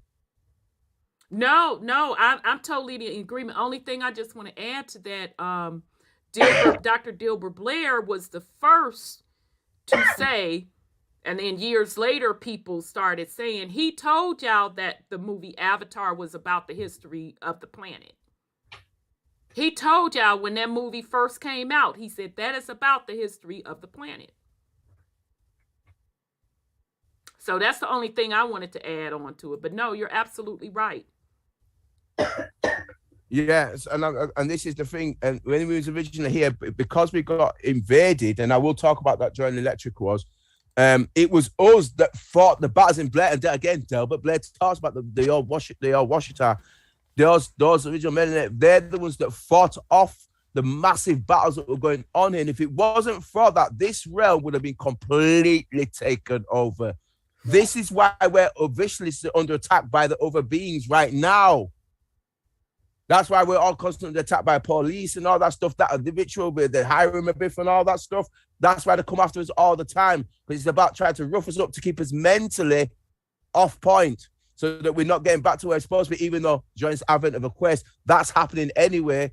It's coming anyway. It's naturally coming in, and that's why they try to get the poke into everybody, because they're trying to offset what's going on in this part of the cosmos, which is going to remove the Saturnalian stuff. And again, I'll show pictures of it when I come next time. And it's removing the what's called the 55 harmonic and the metatronic frequencies, which works on the Nibirian frequencies and on the stuff that Anunnaki put here, which is to do with the grids and the ley lines here. And that's taking the energy, the quanta off world to this dead systems that from Draco, I mean, Anunnaki from on Nibiru. It takes all the stuff off there. This is why they came to get all the gold and stuff from here, because it's all to do with the realm and the consciousness and taking that energy off world, because it's powering their system. Ashana Dean does a good job at that. This is talking about that, but I'll cover that in the 5 cloister races. Right. But that's what's been going on here. It's the battle of consciousness. And because like us, we're aware of what's going on, we know this stuff, they can't fix up against that consciousness. Right. So the biggest battle, was Sophie Stewart talks about in the Matrix, it means life for womb. The biggest battle for the 3D, 4D, 5D womb will be for the melanated people. Hence why, with the Blackrock, they want to put us in powerful position, because they know without us, they can't do it. Exactly. Go ahead, sister. Exactly. No, I do have a question. And was Sis Sandra, she brought up that, didn't you say the Pope had got fired? Can you just recap what you were saying earlier about why he got fired or had to step down? What was you saying earlier? Pope got fired. One of the popes of, I guess in the United States, I'm not sure where, because I didn't get into the article, but he got fired because the baptismal certificate, he changed it for thousands and thousands of people. And so that means that they're not baptized because he changed one word. Well, remember I talked to them in the last talk I did, and we can touch it again, what a baptismal certificate is.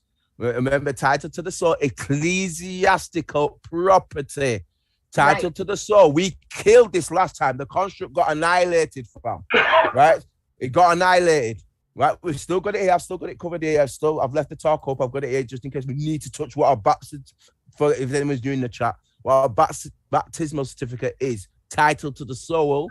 Right. And this is why, and because they know that these claims that they're doing pricking the soles of the feet. And I showed the bonds to this last time with as well with Sister Rhonda, because through that live birth record, when they prick the soles of the feet, they're putting a claim not only to your mind, body, spirit, and soul, but it's also to do with putting your licking down your soul to put it down here, because they're doing this links into again the Metatronic frequencies. When the Vatican holds this in its vaults, all this is linked up to the Vatican's vaults, and the energies of the realm. Sister keeps talking about this vibe of the cosmos. Sister keeps mentioning it.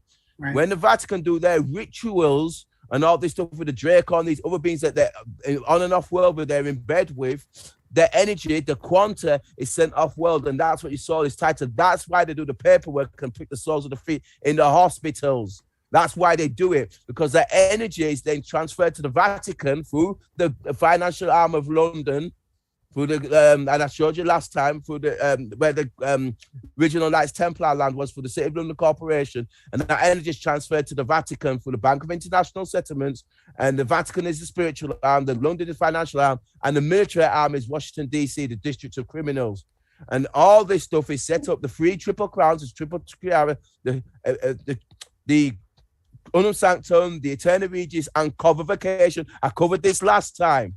The three crowns represents the height, width, depth of the cubes, the Saturn cube, the Saturnalian cult, which I've told everybody represent, which is the Vatican. I'll show a picture of it. I'll cover it. I'll picture it up so you can see it. Right? That's a height, width, depth of 3D Earth, representative of the men and women of the realm. And I'll stop there and I'll pull up something in a second. But go ahead, sister. Okay, so just to recap, so Sis Sandra, was dude messing up the birth certificates or the baptism records? Baptismal records. He was messing them up. He changed one word to the baptismal record. I don't know if I still have that link in my So account. It seemed like he was doing it on purpose, and so they had fired him. Well, they lost all those souls. He changed the word, so therefore they're not really baptized. Mm-hmm.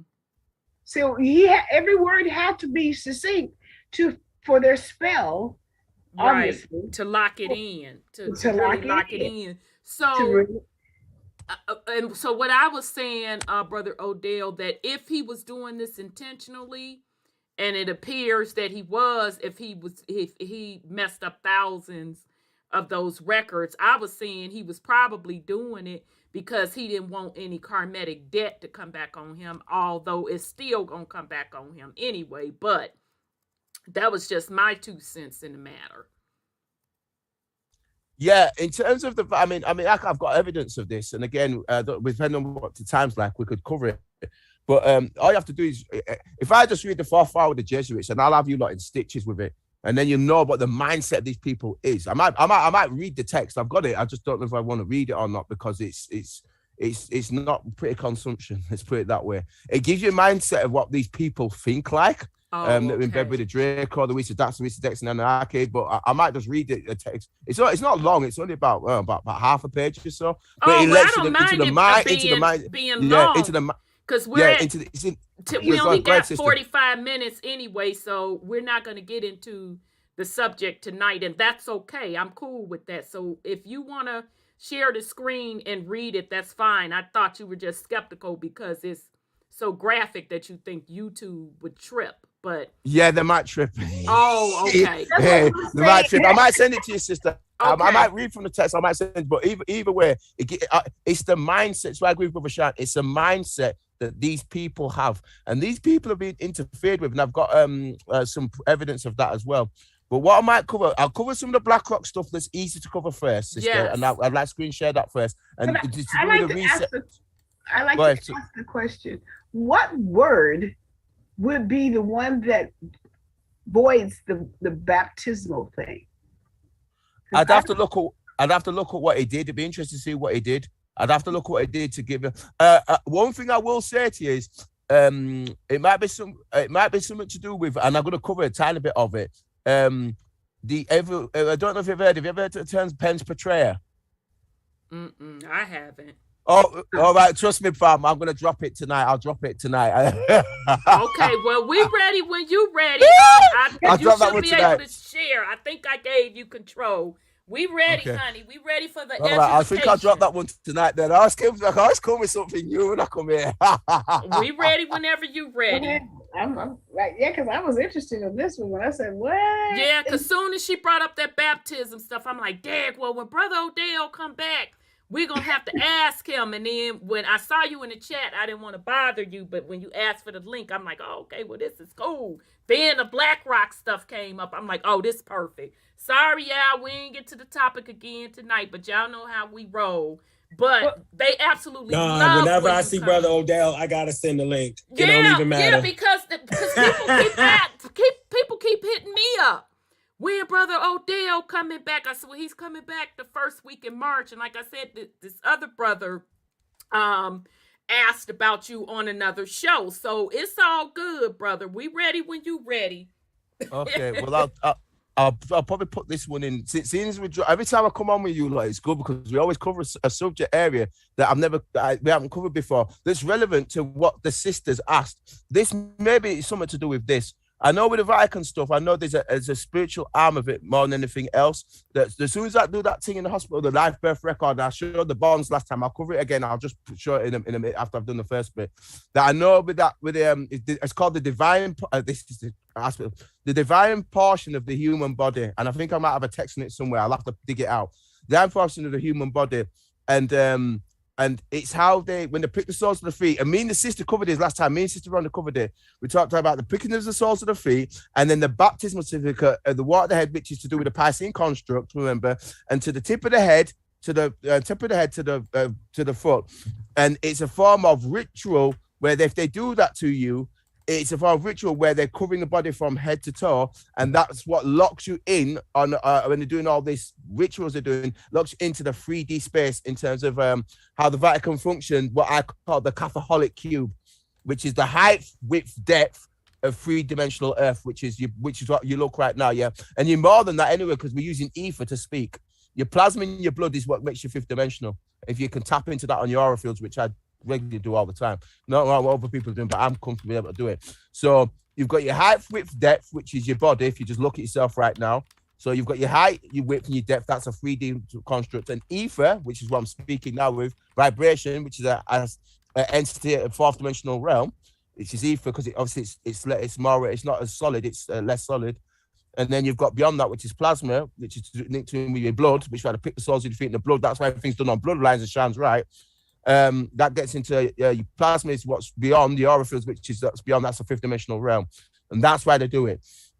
Now I'm gonna just touch the first. I'm gonna just get in on the. So did you get that, Sis Sandra, about what he's saying about the baptism stuff? It's a ritual to seal you in, lock you into the 3D. That's true, but he has to write something as well, because writing is. On the baptismal certificate, they said has some writing on it that he changed. Yeah, we get that, and we're in an agreement that he messed it up purposely, but we also just want to remind people of what that baptism really is. It covers the whole body. Everything that from your soles, in between your toes, everything. Yeah, because they expose all of that when they dip you.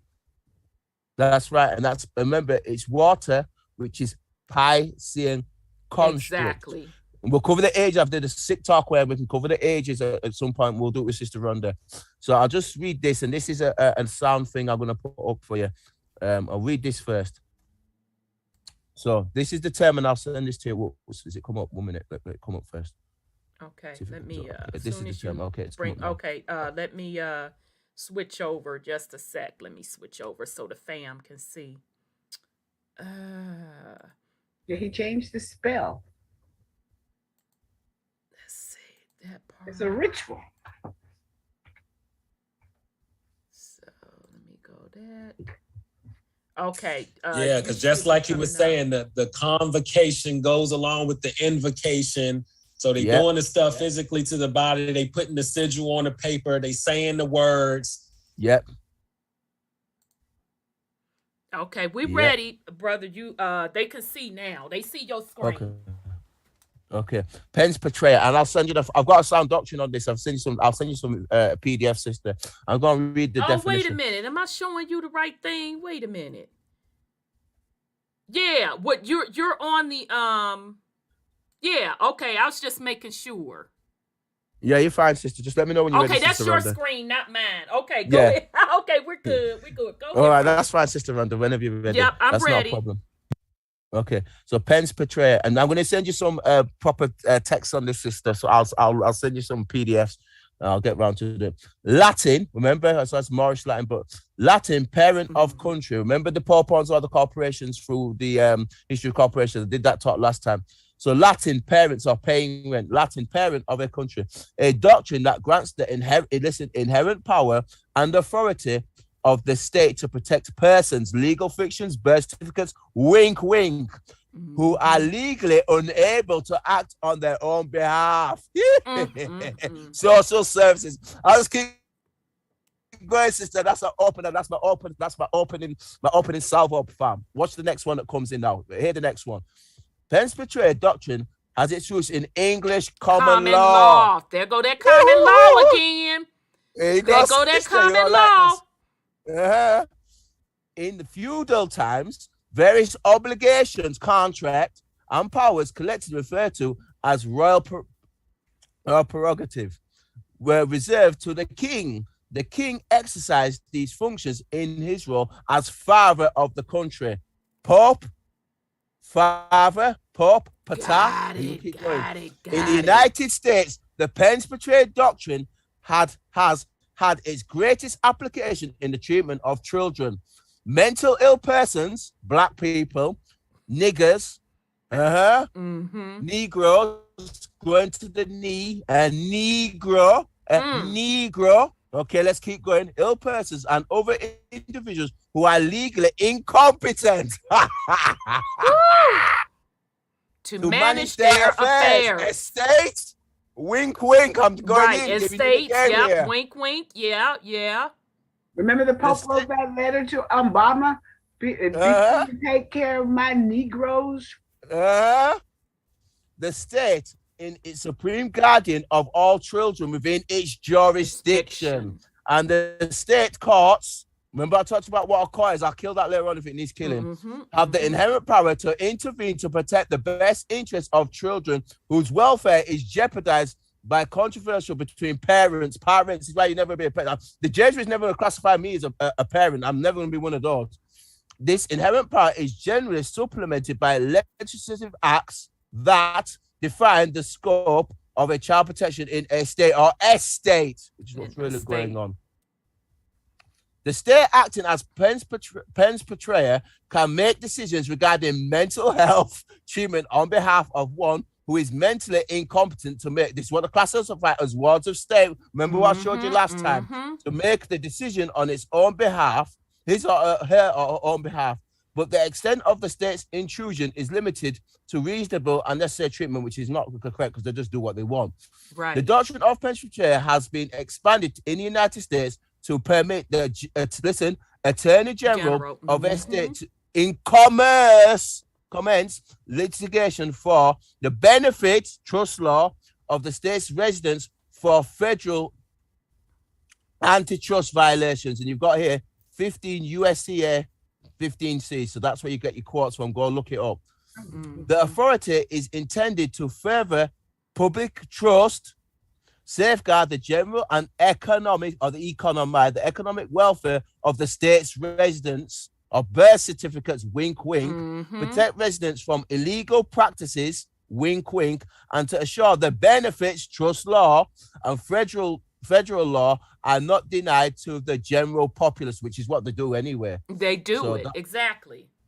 Yeah, I'm nearly done, sister, and I'll let you make some comments. The states may also invoke pens portrayer to protect interests such as health, comfort, and welfare of people interstate, water rights, and the general economy of a state. For a state or estate, because it's estate really, to have its standing to sue under the doctrine, it must be more than a nominal party without real interest of its own and must articulate an interest apart from the interest of particular private individuals. Parties. I'll stop there and let you go in, sister, and make comments. Okay, so go back to the top. Let's digest that. So. Oh, no, leave that up. No, I'll put it back on, sister, for you, love. Give me a sec. I'll put it back on. Okay, yeah, because we're going to go back to the top no problem. and just digest it for the fam so people can understand.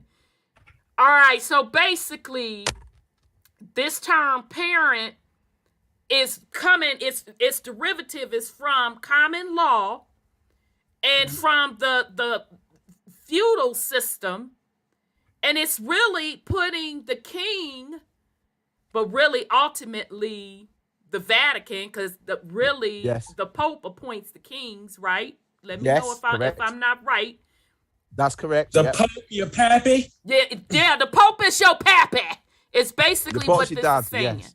We're saying. So meaning how they're doing it is through the birth certificates. So that means everybody, records. Right? Yeah, live birth records, baptism certificates, and birth certificates. Remember, you've got live birth record, legal title. You've got the extra, and this is how it works. I'm going to tell you. So you've got baptismal certificate, title to the soul, convocation.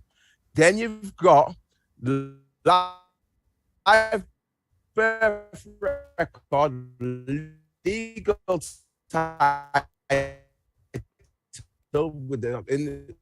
They messing with you now.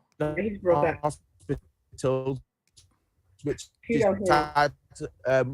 is again to the body. Oh, they started now. They started. All right. Yeah, because you broke up. Okay, am I coming through now, sister? Yeah. The right, screen got blurry and everything. So back right, up. So since y'all want to play, the Pope is serving the role as the pappy. So the birth certificate is what now, brother? That's the title to the what? Yeah, this is what I'll get to. So you've got baptismal certificate, title to the soul. Baptism. Live birth record, pricking the soles of the feet. That's the legal title, and that's to do with the trust law, and that allows them to do all the and to links to your body. And this is to do with the divine portion of the human body. And then you've got the equitable title, which is the birth certificate. And this is how they run a trust, which is an executor, a trustee, and a beneficiary. And I showed you with the bonds on this last time. We'll touch it again because I've got it here if we need to touch it. So those titles create the estate. And this is what we're talking about. So you've got title to the soul, title to the body, and title to the earth. And it's all linked into, and you've got equitable title, legal title, and obviously you've got sole title, which is ecclesiastical property. You've got legal title the government have through what's called your live birth record and your long form. And then you get the equitable title, which makes you trustee of the estate through the pink bonds to perform. And then you've got the beneficiary, which is what the Jesuits take up, which is the main one, which is the Sword of the Vatican as well, which is the baptismal certificate, which is titled to the soul, which I explained last time, but I can touch that again if it's needed, and I'll stop there, Sister Rhonda, and let you comment. Okay, no, you explained that perfectly. That's a good breakdown for me, just that you just said, like the title to the soul, to the body, and to the land. Mm-hmm. Yep. Exactly. All right. So just to break down again this little ditty that you're giving us on the true definition of parent is they're basically telling you that they are managing or administering your estate. Yes. Who pens portray. And that's why the courts get involved and take your children off you, because you handed them over, as I explained last time. You handed them over, or you legally handed them over due to and this is why I keep going, and I'll pull it up because it's here anyway, so I might as well pull it up. Okay. I might as well have it here. We might as well have it here because we might as well use the facts while we're here. Let's be competent while we're here.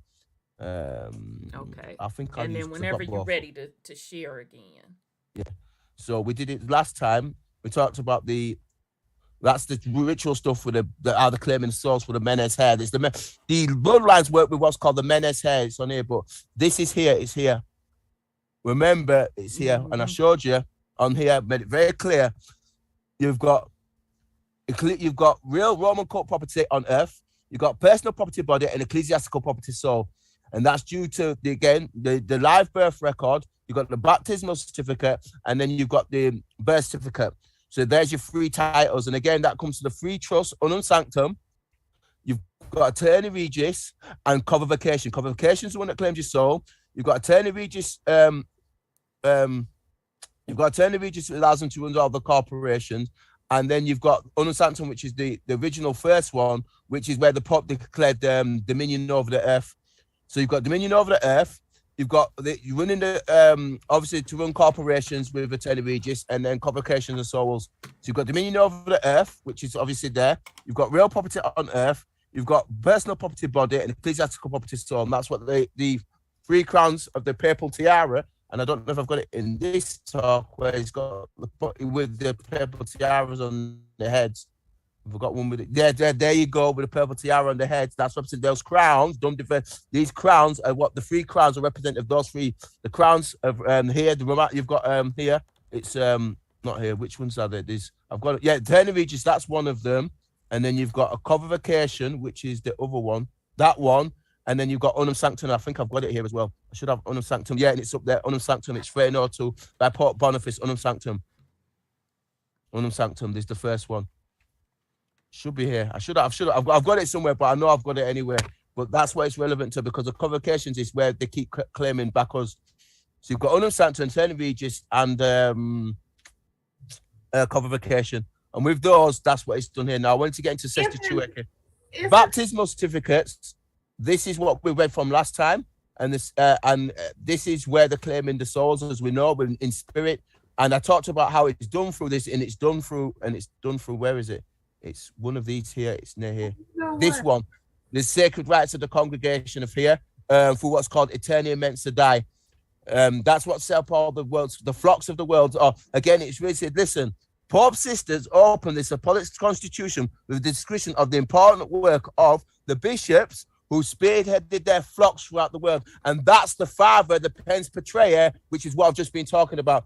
The flock is you, and the father, who's the shepherd who's looking after the flock, the father, this comes under this Eternia Mensa Die, and that's what pens patraea comes under, and that links into that. So I'll stop there and let the sister comment. And before isn't the church, when you go to church, on the pulpit, don't they say unum sanctum? That's the pulpit, the pulling to the pit. That's right, the pulpit, the pulling to the pit. It says unum sanctum on there. And if you look at, I think the dollar bill too has unum sanctum on it. So the pulpit at your church, where you get up there and swear your allegiance to Jesus, has unum sanctum on there. Ciao. And I was going to just say that when and I think I read from the doctrine. It's in one of these. I read from it, and I remember me reading it here. This is it. Among the dicastries were comprised of the Roman Curia. We all know the Roman Curia is the only sovereign government on the planet, because all the others are corporations. For the Bank of International System, they're run by the Curia. The congregation of the doctrine of the faith. Remember the doctrine of the faith. I remember I read from the earlier on. Yes. Faith was able to trace its root deeply back into the Curia's history. Now, there's a particular part I want to reach on this. Just one particular bit. One, it will prove sufficient purposes to provide the general historical sketch of the CFD with the special emphasis on its historical competency to safeguard the doctrine in order to highlight its relativity, recent competency to promote it. Now, this is key here. Authentic magisterial authority, magi's magic, that's your programming, magic, in the church emanates from the Lord Jesus Christ, or the Pope in this case, who commanded the apostles to teach in his name. This is key here. Go forth and make disciples of all nations, baptizing them in the name of the Father, the Son, and the Holy Spirit. Teaching them to observe all that I have commanded in you, and that if you and I with you always to close the close of the age. In every age, by means of sound doctrine, the church has fulfilled this command. What's happening with Pisces and Construct coming down with Advent of Aquarius? They're programming us with Blackrock and all this stuff. They're trying to put the new program in place. Exactly, ahead, for the new age, because we're out of the Piscean age. That's correct, sister. And we're into the kingdom of the heavens now because the 25,000-year grand cycle, which I'm sure exactly, it's up. Yeah, go ahead, sister. It's up. So this age is special because we've went around that astrology clock. Because when Brother Odell come back in the first week of March, he's gonna talk about that astrology clock, and I can't wait, doggone it. The astrology clock and the ages. I forget how many times we have went around that particular clock, but that 25,960 year is the completion of going around that astrology clock. We are at that cycle, and this cycle is so important because it's really up for that entire astrology clock. So meaning this is going to be a hard reset. Correct, sister. And this, go ahead, sisters. Go ahead, sisters. Go ahead. They're harvesting souls right now with this pandemic, and they have like almost a well, they're prepping the body to accept the new programming. Yes, because and this now, is why I've got this up here. Yes, you sister. know, the energy has overtaken the programming. So that this is what we're talking about. Exactly. That black sun, he gonna get into that on the first week of March. See, and I ain't even talked to Brother Odell, but I know he already know it. All of that shit is over with. So they got to put something in you to prep your body to accept the new programming they're trying to institute. I'm sorry, go ahead, brother. Poke, exactly. Poke, 5G. Poke. 5G, and the bonds are set up on, sister. When we talked about the bonds that they're set up on, this is when they set up the next system, they'll be rebonding the system again to fit the version of Aquarius, which is with the 5G technology. This is why the poke has been so important, because when they set this new system up under the STRs with the special drawing rights, this fake version of Aquarius, as I keep calling it as well, I'll get on it next time. And if the sisters put it out, Ron just put it out there very correctly. When they put this fake version in, they're going to have to degenerate the body to that degree, because if when this natural energy comes through, because of these realms being shut down, when the natural energy comes through, and it's going to hit the women first, as it was, you carry the records. When the natural energy comes through, they know that would lift it, because we're in a natural ascension cycle between 2017 and 2072. I might show it next time, because it's all to do with how the cosmos is linked up. The sisters will all move to this new high vibrational level, and you got bumped, brother. Because their pineal glands are calcified, and I'll show you an example of that in a sec. They can't move to this new consciousness. They're trying to get us to stay consciousness. But sorry, sister, what happened? Yeah, you were blanking out. We heard that they're trying. I could kind of interpret what you're saying, that they're just trying to get people to stay to the old consciousness, because they're not going to be able to vibrate high enough to the new energy that's really on board now, to be honest. Yeah. So the ones that they already done eliminated physically from the planet, the million here in this country and the billions around the country, around the world, they've already harvested those souls. Is that correct? Well, look what they're doing with the let Sean get in. Let Brother Sean get in. Okay, and we'll come back and answer. Go ahead, Brother Sean. First of all, what makes you think that those numbers are correct about the amount of people? With the pokey poke? Yeah. No, I mean the dead. Secondly of all, why is so much power being given to them and what they are trying to do? I mean, it's getting repetitive about the hokey pokey and this, that, or the other. And we know they've lied about everything about it. So to try and use those numbers as if they're accurate or actually mean anything. No, I'm talking about native people. They don't have to trap or harvest any souls that they already have. You're trying to get out Now of that's here. the truth. Now, People that's the keep truth. making the mistake of thinking that they're free and getting pulled back in when they've never gotten out. Now, all this bullshit about what the Pope said, this, that, or the other, I give no fucks about that. I give it no credence. I give it no authority. They've lied about everything. Because if I remember correctly, the Pope stepped down, he removed everything, he shut everything down. It's all bankrupt. So now all of a sudden it is, he's still controlling shit. If he didn't step down, Black Pope did, this, that, or the other. We still keep giving too much credence to what the fuck they say instead of create the reality that we need.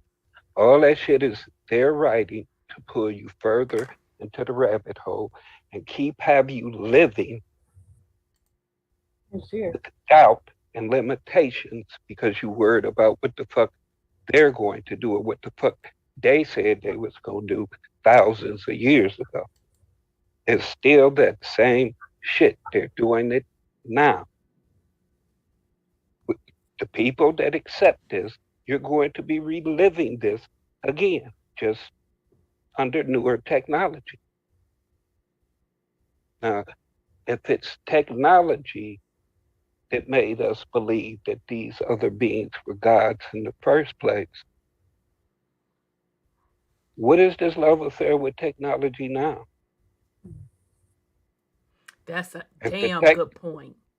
If the technology emulated us, why the fuck are we embracing technology that was used to cause us to fall in the first place? Well. We keep saying it's a reset. They're telling you about their new technology, this, that, or the other. And now we're going to happily walk into it. Oh, this is new technology. It's not the same technology. They're going to put melanated people in corporations. What melanated people in charge at first? Yep. I don't give a fuck about what they said at all. Period. Stop. It ain't my reality. I have no deals with them. Period. I'm done with this shit.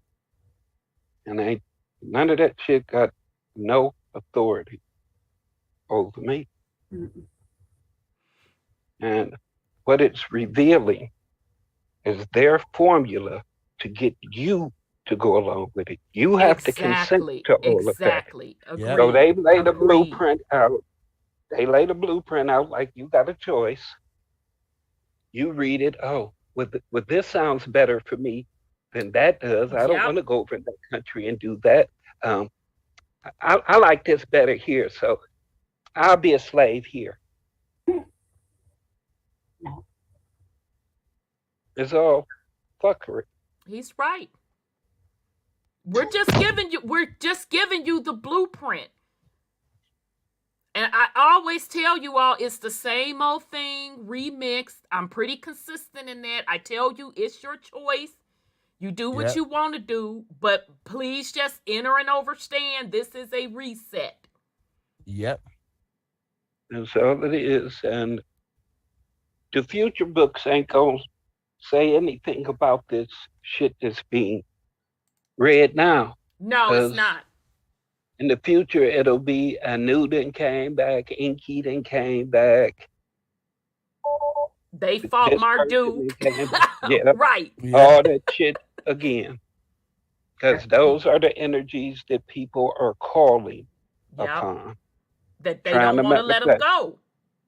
Right, and they are already physically gone. Just like at some point, we're going to be physically gone.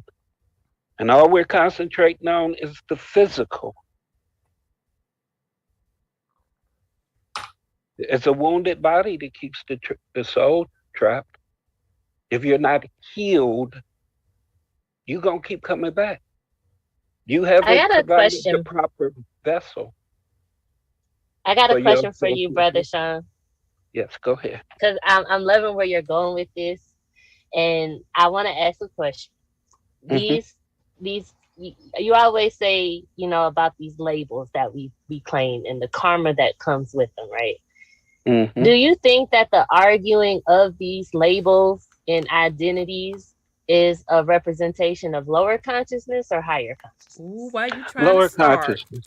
Sorry, Brother Odell, and as the Americans argue, baby. Hold on, just be patient with us. Go ahead. I want to know. It's lower consciousness because it's nothing that pertains to anyone's present moment. No. Yeah, I agree with that. And the energy it's coming on. If you're arguing over it, it's like it's negative energy anyway. It's not even worth arguing over. If you already know who you are, you don't argue over something, do you? If you already know what you are, you never need to argue with anybody over anything because it doesn't change what you are regardless. So you wouldn't waste your energy on it. I agree with Brother Sean. It's just facts.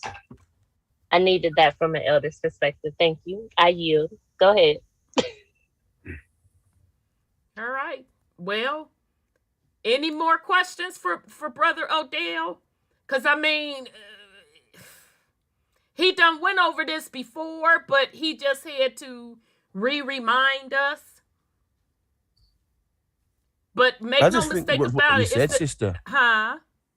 It was what you said, sister, earlier on. It's like he said, like Sean said, whatever they're going to do regardless. I mean, I don't really, the only thing I watch is just to keep an eye on, to keep a tabs on, because most of the time I'm focusing on myself.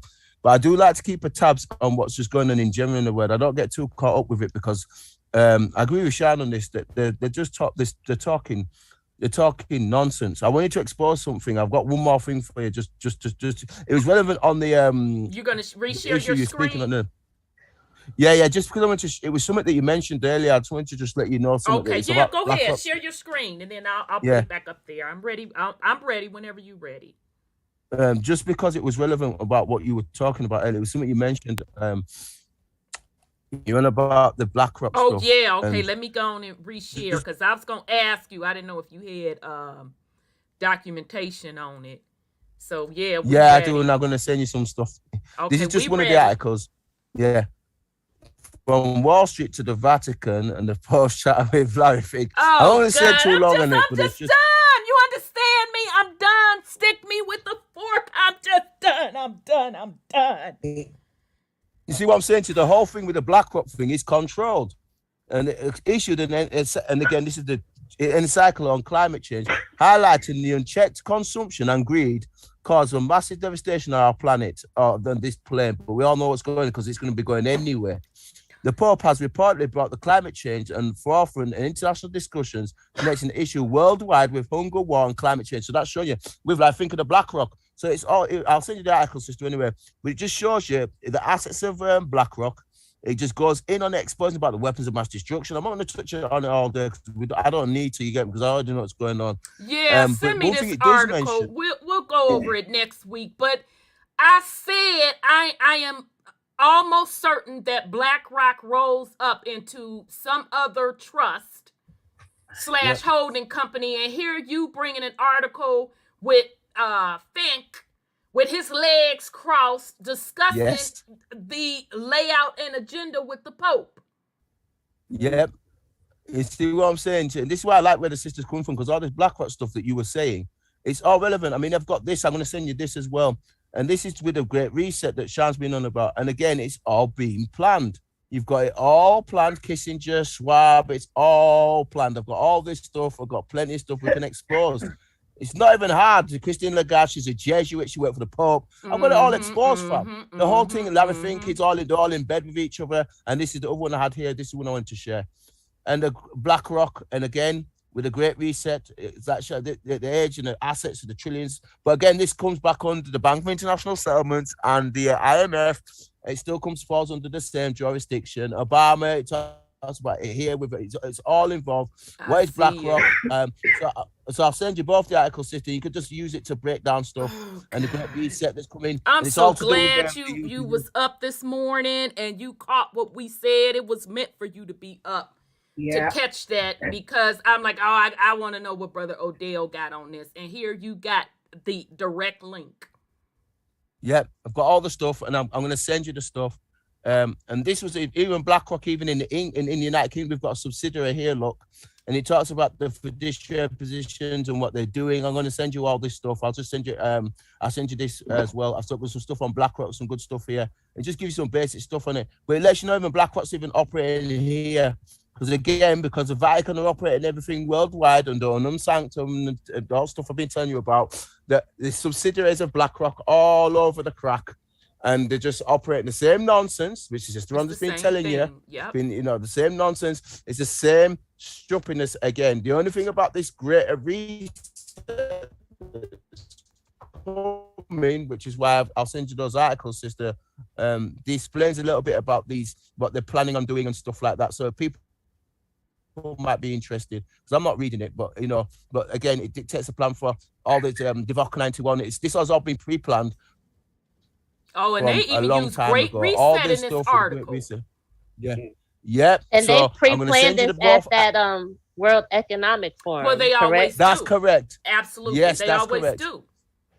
And as you see, the Blackrock is all set up.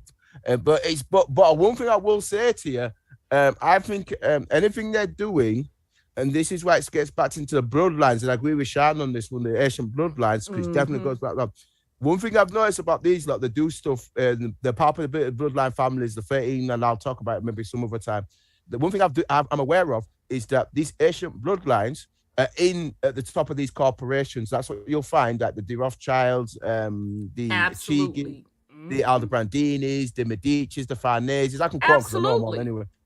And they're at the top of these institutions, and they know about the realm, which is revives the cosmos again. I agree with sister, the realm, and this change of the age that is coming, which is why I talked about in the Turning Men to Die. I talked about the ages. That's why I mentioned that the doctrine of the faith, because they know that doctrine is all to do with this. So I'll stop there, sister, and let you make additional comment. But I'll send you this stuff. Okay, yeah, we'll go over this next week. I knew it was a connection. We've been on this Blackrock stuff for a minute, though. Yeah. I mention it literally a couple times a year, telling people to pay attention. I told people this company has to roll up to these European kingdoms. I'm like, there's no doubt in my mind that it does. So that's true. Yep. So everything you've been saying, sister, getting the message out there, explaining stuff to people. Even Biden, look, is involved. Even Biden's involved with them. So Obama, look, even Obama's involved with them. This is the thing. All these presidents, Trump, all of them, no matter who they all fit under the same Vatican structure. So this is why I don't care who's president or what Bill Gates is doing with all his billions. I don't care about that, because it doesn't matter, because all this money is controlled through the Bank of International Settlement, which is owned by the Vatican. Bill Gates can't do nothing without the say-so. This whole realm, and I agree with Brother Shan on this whole realm is being controlled. That's right. They've lied about everything. I agree with Brother Shan. They've lied about everything. Absolutely. Absolutely. And they're just getting you to, they want you to agree for them to control the realm again. Yes, that's what it's about, using bloodlines. Exactly. The key thing is I'm going to use using bloodlines. This is what I'm going to stick with Roshan, with using bloodlines. This is why they've gone after the blood with the pork. That's why they've gone after it, because everything they know is done through bloodlines. Yep. They know that's how they do it all. And that ties back to the souls of the realm. Absolutely. That's why they prick the soles of your feet. And what did they take from it? The blood to cast the magic. So that's what they're doing, people. That's what they're doing. So I'll stop there, sister, and let you make comment. But I'm gonna send you stuff anyway. Go ahead. You got that one, brother. I'm just so glad, child, that you was in the chat tonight, because it just needed to work out that way. That's all. It needed to work out that way, and we needed to get to the root bottom of that Blackrock, because I knew it was something else behind it. So we'll get a little bit deeper into it next week. I just really just can't. I if people don't get it by now, it's too late. Just be prepared to repeat a cycle. Get past that fear.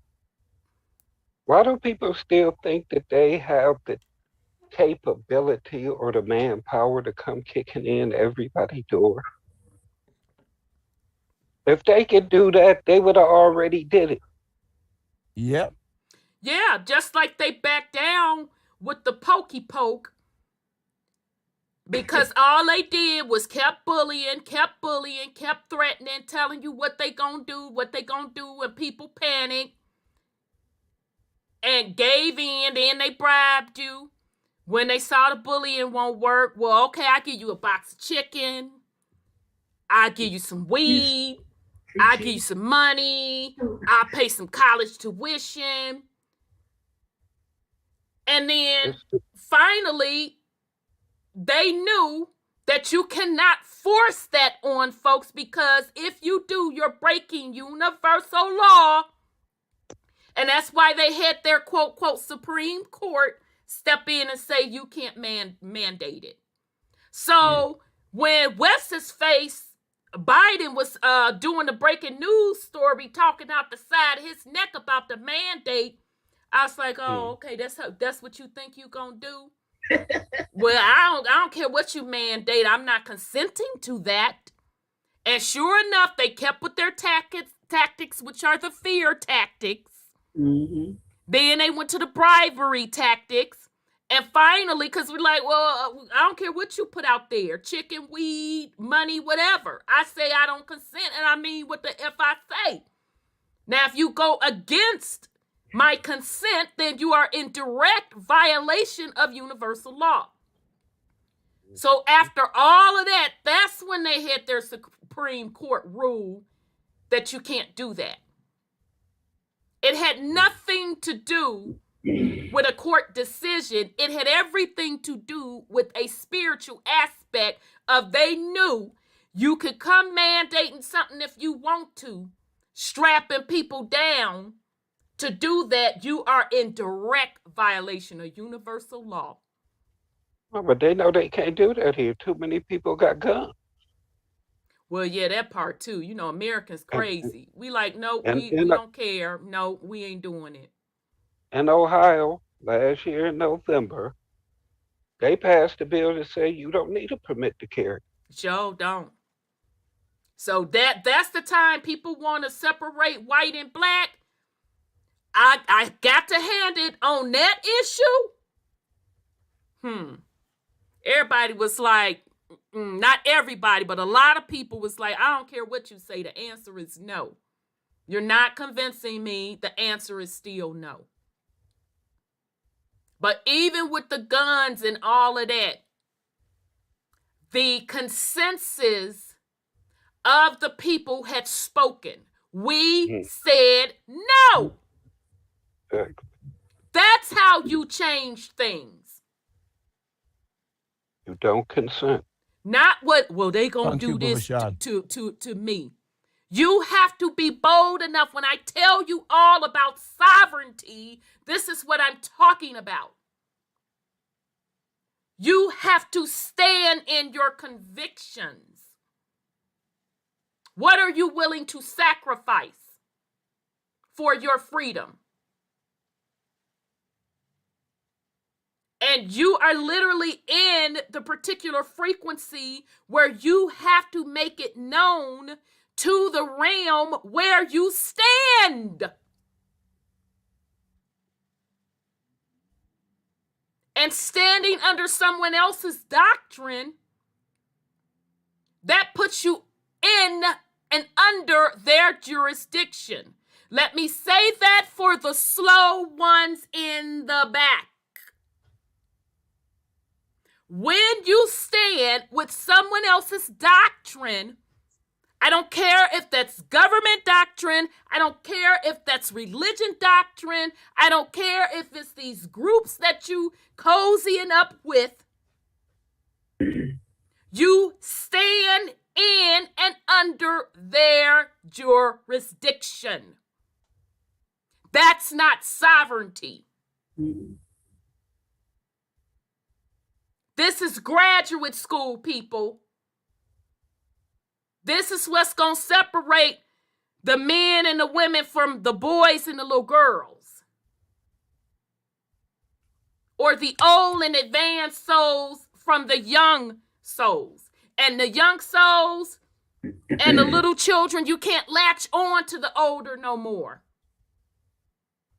Because the energy is such that you have the opportunity to graduate your consciousness. But in order to graduate that consciousness, you have to use courage. To be sovereign, you have to use courage. I know. So that's all I gotta say. So Brother Odell, you have any last words for the family? We're looking forward to you coming back. Oh, sister, man, we don't play here. I agree with Sean on this. I've been saying this with the police even over here, and we've got examples. I've got people who are sleeping over here just to withdraw consent. I think I told you an example I did in 2016 when we had them in the car and we are just saying, listen, if you don't want to contract with them, you just don't use your legal fiction name. It's all to do with oratory. That's to do with casting spells and, as I read from earlier, magisterium. It's magic. I just told him, just tell them, cease and desist or contract and don't mention anything to your legal fiction name. And the whole court got shut down. The police were screaming, the barristers were screaming in the court. And he just kept saying, cease and desist or contract. It was hilarious. And the whole thing got shut down. They couldn't move. He shut down the whole. Their bonds got slowed down that day. They were fuming because he wouldn't contract with them. Mm-hmm. This is why I agree with Sean. I've been on this thing for years now. It's all about consent. It's free will universe. It's a free will universe. So therefore, it's about consent. You've got to withdraw consent. You've got to withdraw consent. You've got to say, I ain't going to do no legal fiction. I ain't doing your birth certificates. None of that crap. I don't care what it is you bring. I don't care what force you use. I don't care. You're going to have to be willing to stand and leave 3D Earth on principle to fight these motherfuckers. Straight up and down. That's how I'm going to say it. That's what's going to be needed. You get me? You're going to have to say, you're going to have to stand against them to that extent, be willing to die for it. And you know what I mean? When you leave the realm, I like Marcus Garvey used to say, see me in the whirlwind, look for me in the whirlwind. You see, when we leave this realm, see if we leave this realm ain't going to exist. That's hence where the Blackrock stuff, hence why they want to put the melanated women at the top. Because they know without you, they can't, this realm ain't going to function. And I know told them I ain't consent to a goddamn thing. Yeah. No. Not exactly. So therefore, they know their jig is up. Period. Their jig is up. Exactly. And they're going to need us. And that's when the sister's saying, that's why you withdraw consent. And no matter what it is that they bring, whether it's names, fictions, but I don't care what it is that they bring. I'm not even interested in what they bring. Whatever they bring, it's the crock of fraud. Exactly. Whatever we're going to be bringing in, whatever we're going to be bringing in is going to be something totally different. So therefore, we don't even need to engage in what I agree with Shannon's doing. We don't even need to engage in what they're doing. They're just here to make threats, make this, that. Go and bring the threat. I want them to bring it me. I'm waiting for it to come. I want what you told us in the Matrix anyway. The keepers of the North Gate, and you've got the North, East, West, South, which is in use. This is to do with the church or circle, which is cosmological its origin, right? Bring whatever it is that they're going to bring. Bring your wars. Bring whatever you're going to bring. I don't care. Do what you're going to do, and I still don't consent. Shit. Exactly. I'll stand against you. Period. I'd rather fight you. I'd rather go down. I ain't going to go out here begging. I'm going to go out here fighting you. I know that much. I ain't going to beg you. I'm going to go out here fighting. So therefore, you're going to lose. If I'm not here, you're not going to be here. That's how I see it. Exactly. How about that? Yeah. Go ahead, sister. I agree I'm totally agreeing with you. Thank you so much, Brother Odell. Brother Odell's going to be back. I cannot wait for him to come back. He's coming back the first week in. So he'll be back in 2 weeks because he's doing the bill on this astrological clock. I cannot wait. So he's coming back to do that. So that's going to be a powerful build. So thank you, Brother Odell, for dropping in. It was so perfect timing. And I look forward to you giving the Blackrock stuff. And we'll go over that, fam, next week, the Blackrock stuff. So thank you, Brother Odell, for dropping in on your I guess it's Friday for you. Your Friday morning. Yes, it is Friday. Yeah, Friday morning. Friday morning. Our brother from the UK on the other side of the pond. We so appreciate you, brother. Yeah, no, I appreciate you lot being here. I think we're all on the same vibration. We ain't going to be worrying about none of this stuff. We're just going to kick butt. You get me? I'm tired, and I'm not the one. I done told him I'm not the 1, 2, or 3. Go on with it now. Exactly. That chances, their time is they're fictional It's part of you. up. What can they do to you that they already haven't done? Exactly. So, you know, what I mean, we're in the fascinating times. We're in brilliant times here, and it's the best time to be here because we're going to bring through this change. We're already bringing it through by being here, doing what we're doing. We're already bringing that change. You know what I mean? So it's going to be, it's one or the other, and it's going to be us. It's going to be prevailed because we're tied back into this real universe. You get me? We're tied back to that on a fundamental principle, and they know this. So it's going to get fun. Right, sister, in real time, in about 2 minutes, I'm going to email you. And I've got the stuff that I've got the pens per tray. I've got the links. I've got 3 or 4 links for you, and I've got the PDFs for you. I'll email you in real time. Okay, thank you, Brother Odell. We appreciate you, and you have a wonderful Friday. I will, and same to you as well. And enjoy yourselves too. Okay, thanks, Brother Odell. Thank you. Peace and love, brother. Peace and love, brother. Thank That's you. our dude, our brother from the UK. Doggone it. Don't forget me. Give me those links too. Right? Yeah, you know I got y'all. CC me too. Yeah, I got y'all. Child. He pulled up that Blackrock stuff and hit. Oh boy, hit his legs crossed with the Pope. You know I'm done. We're gonna go over that next week. So, how we gonna do this? Son Scotty, you have any last words for the family?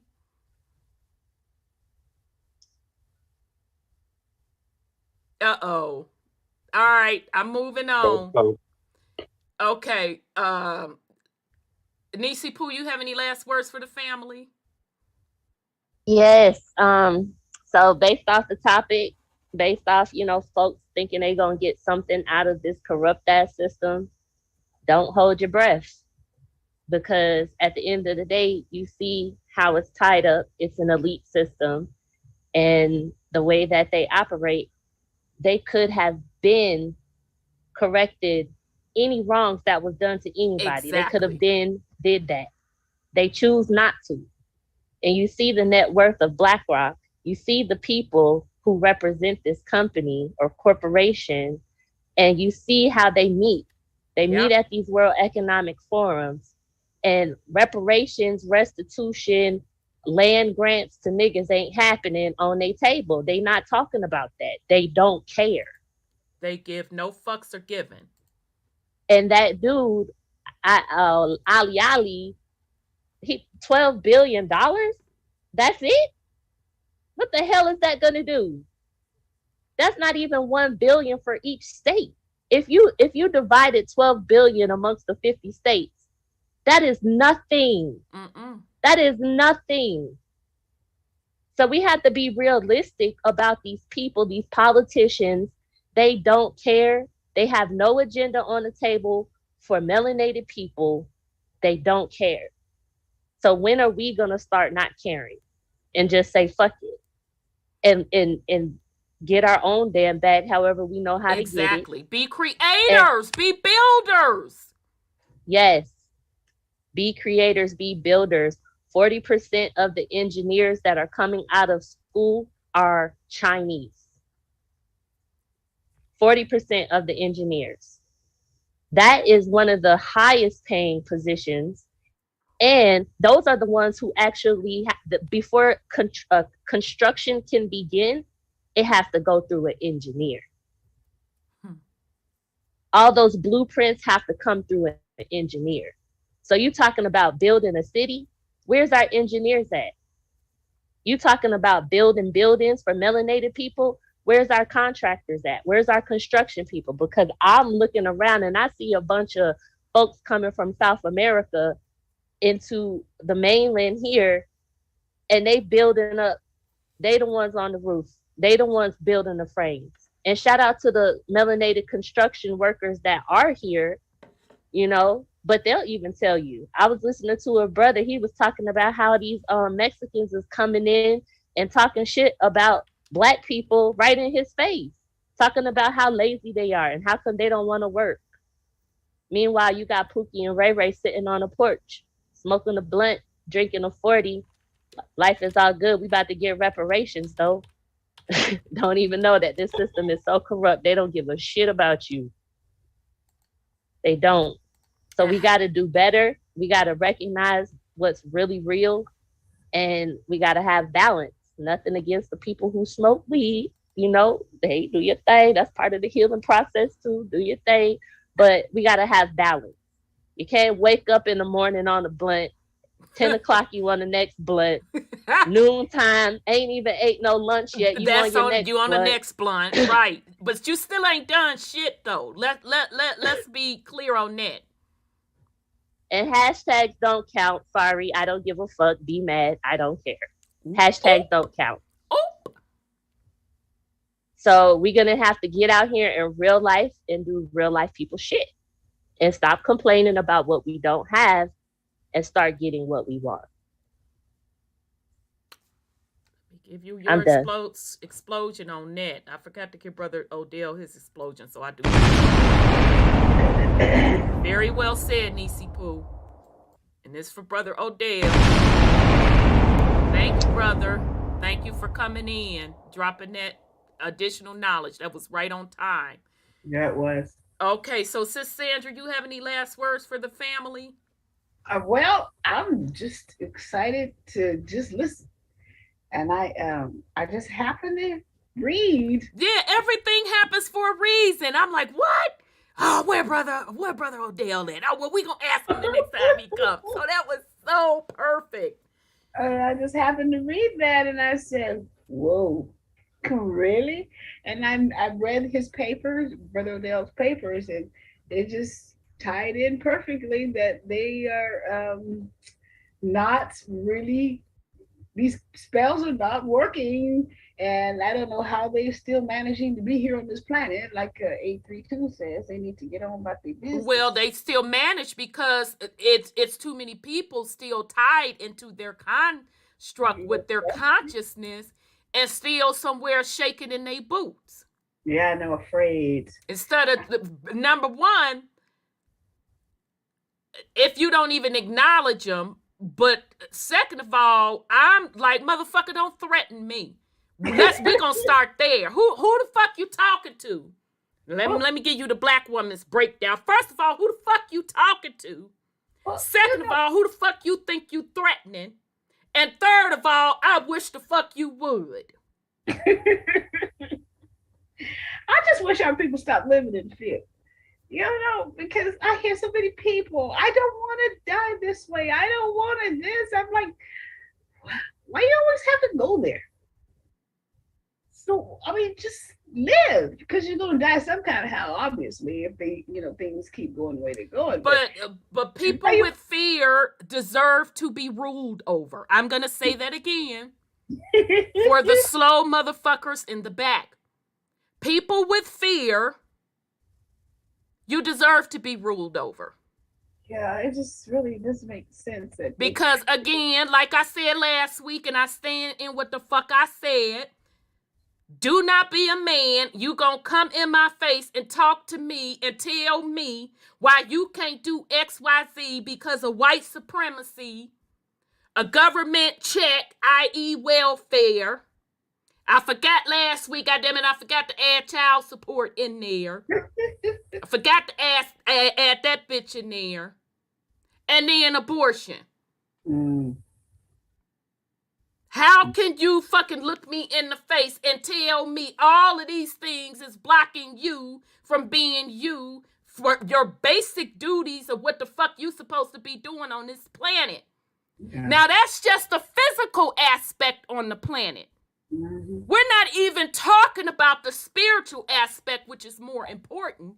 And the sickening part about it, you have folk that claiming to be highly spiritual that's doing the whining about the fucking physical stuff. And men whining about the physical stuff, but you're supposed to be highly spiritual. And I say to you, and I say again, and I stand on what the fuck I said, how can you possibly look me in the fucking face as a man? You deserve to be ruled over. You are conquered. And I want no parts of it. That's your story. That's your legacy you're leaving. And no, you will not tie me to your legacy, bruh. I want nothing to do with it. You step up into manhood, be a man, and get it cracking, or you get left behind. This is what, it's even a dog in the back agreeing. This is, the dog be on it, boy. This is what the realm is showing you. Well, for shut up.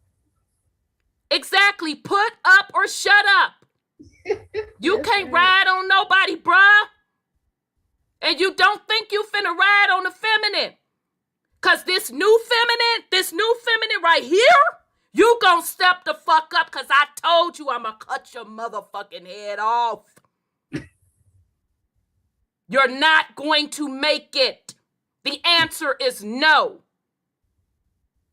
We're done with the degeneracy. Go on back and beg Zaddy and them for a position for you to continue to be ruled over. That shit is over. So I'm sorry. Okay, sis, did you have any other last words for the family? I started it. I'm gonna let it go now. You know, it was a pleasure. I enjoyed the family. I enjoyed the comments. And Brother Odell, he's a hoot. Yes, love that brother. I really love to hear him talk. I was going to go and do something, but I said, oh no, I got to hear this. I know that's right. And yes, Nisi Poo, that goes for the women too. Yeah. Get up off your motherfucking ass and stand in your position. And let's be clear. Standing in your position don't mean holding up and coddling no dead ass, because bitch, I'ma cut your motherfucking head off too. We're not supporting that. Get on your shit. This is cleanup time. So with that said, Brother Sean, you have any last words for the family? Well,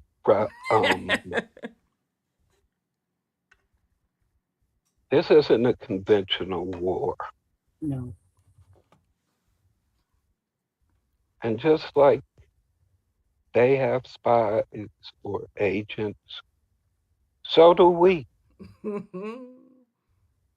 Don't think for a minute that it's not people on the inside that are conscious and aware of what's going on.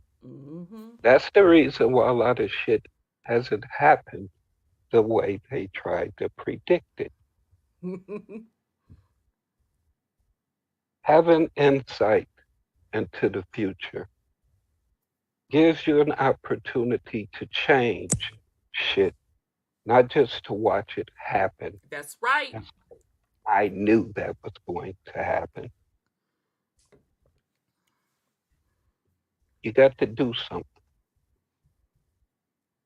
I'm not telling you how to fight this war, because I don't know what your purpose is and what your pitfalls are. You have to figure that out. Bottom line is, if you don't, you're back here again. It's that simple. I can't do it for you. Rhonda can't. Says Sandra, Tamika, Scotty, Odell. We can't do this shit for you. We can share information and kick the bobo. Yep. But you have to put that information into perspective for yourself. You got to get yourself out of this shit. Because it's something you've done in one of your incarnations that got you fucked up. I ain't got you fucked up. Sis Rhonda ain't got you fucked up. Sis Sandra ain't got you fucked up. Brother Scotty, Brother Odell, Sis Tamika. We ain't got y'all fucked up. We ain't laid out no program for y'all to follow. We ain't getting no money out of y'all. Having y'all do no rituals and worship us. We ain't on that shit. Nope. They don't even get paid. It's a matter of finding yourself and your purpose. That's it. Arguing, debating, that don't mean shit. We got too many of our people that's willing to die for the block or color. But you ain't willing to live for your soul. Woo! You won't fight to live, but you'll go out there looking to die over some bullshit,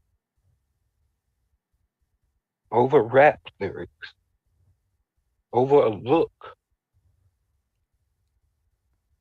Somebody with some shoes on. It's sad, but it's all by consent. Yep. It's the realities that y'all choose. Don't get mad at us for wanting a different reality. Exactly. Be mad at yourself for being stuck in the reality you chose. If you don't like it, change it. It's that simple. I ain't saying it's easy. Right. But it's that simple. That's the work you have to put in. Because this ain't your first time in this fucked up situation. That's why you're so comfortable in it. It's what you know. It's what you're conditioned for. Until you change your health and conditioning, you're going to be in the same place.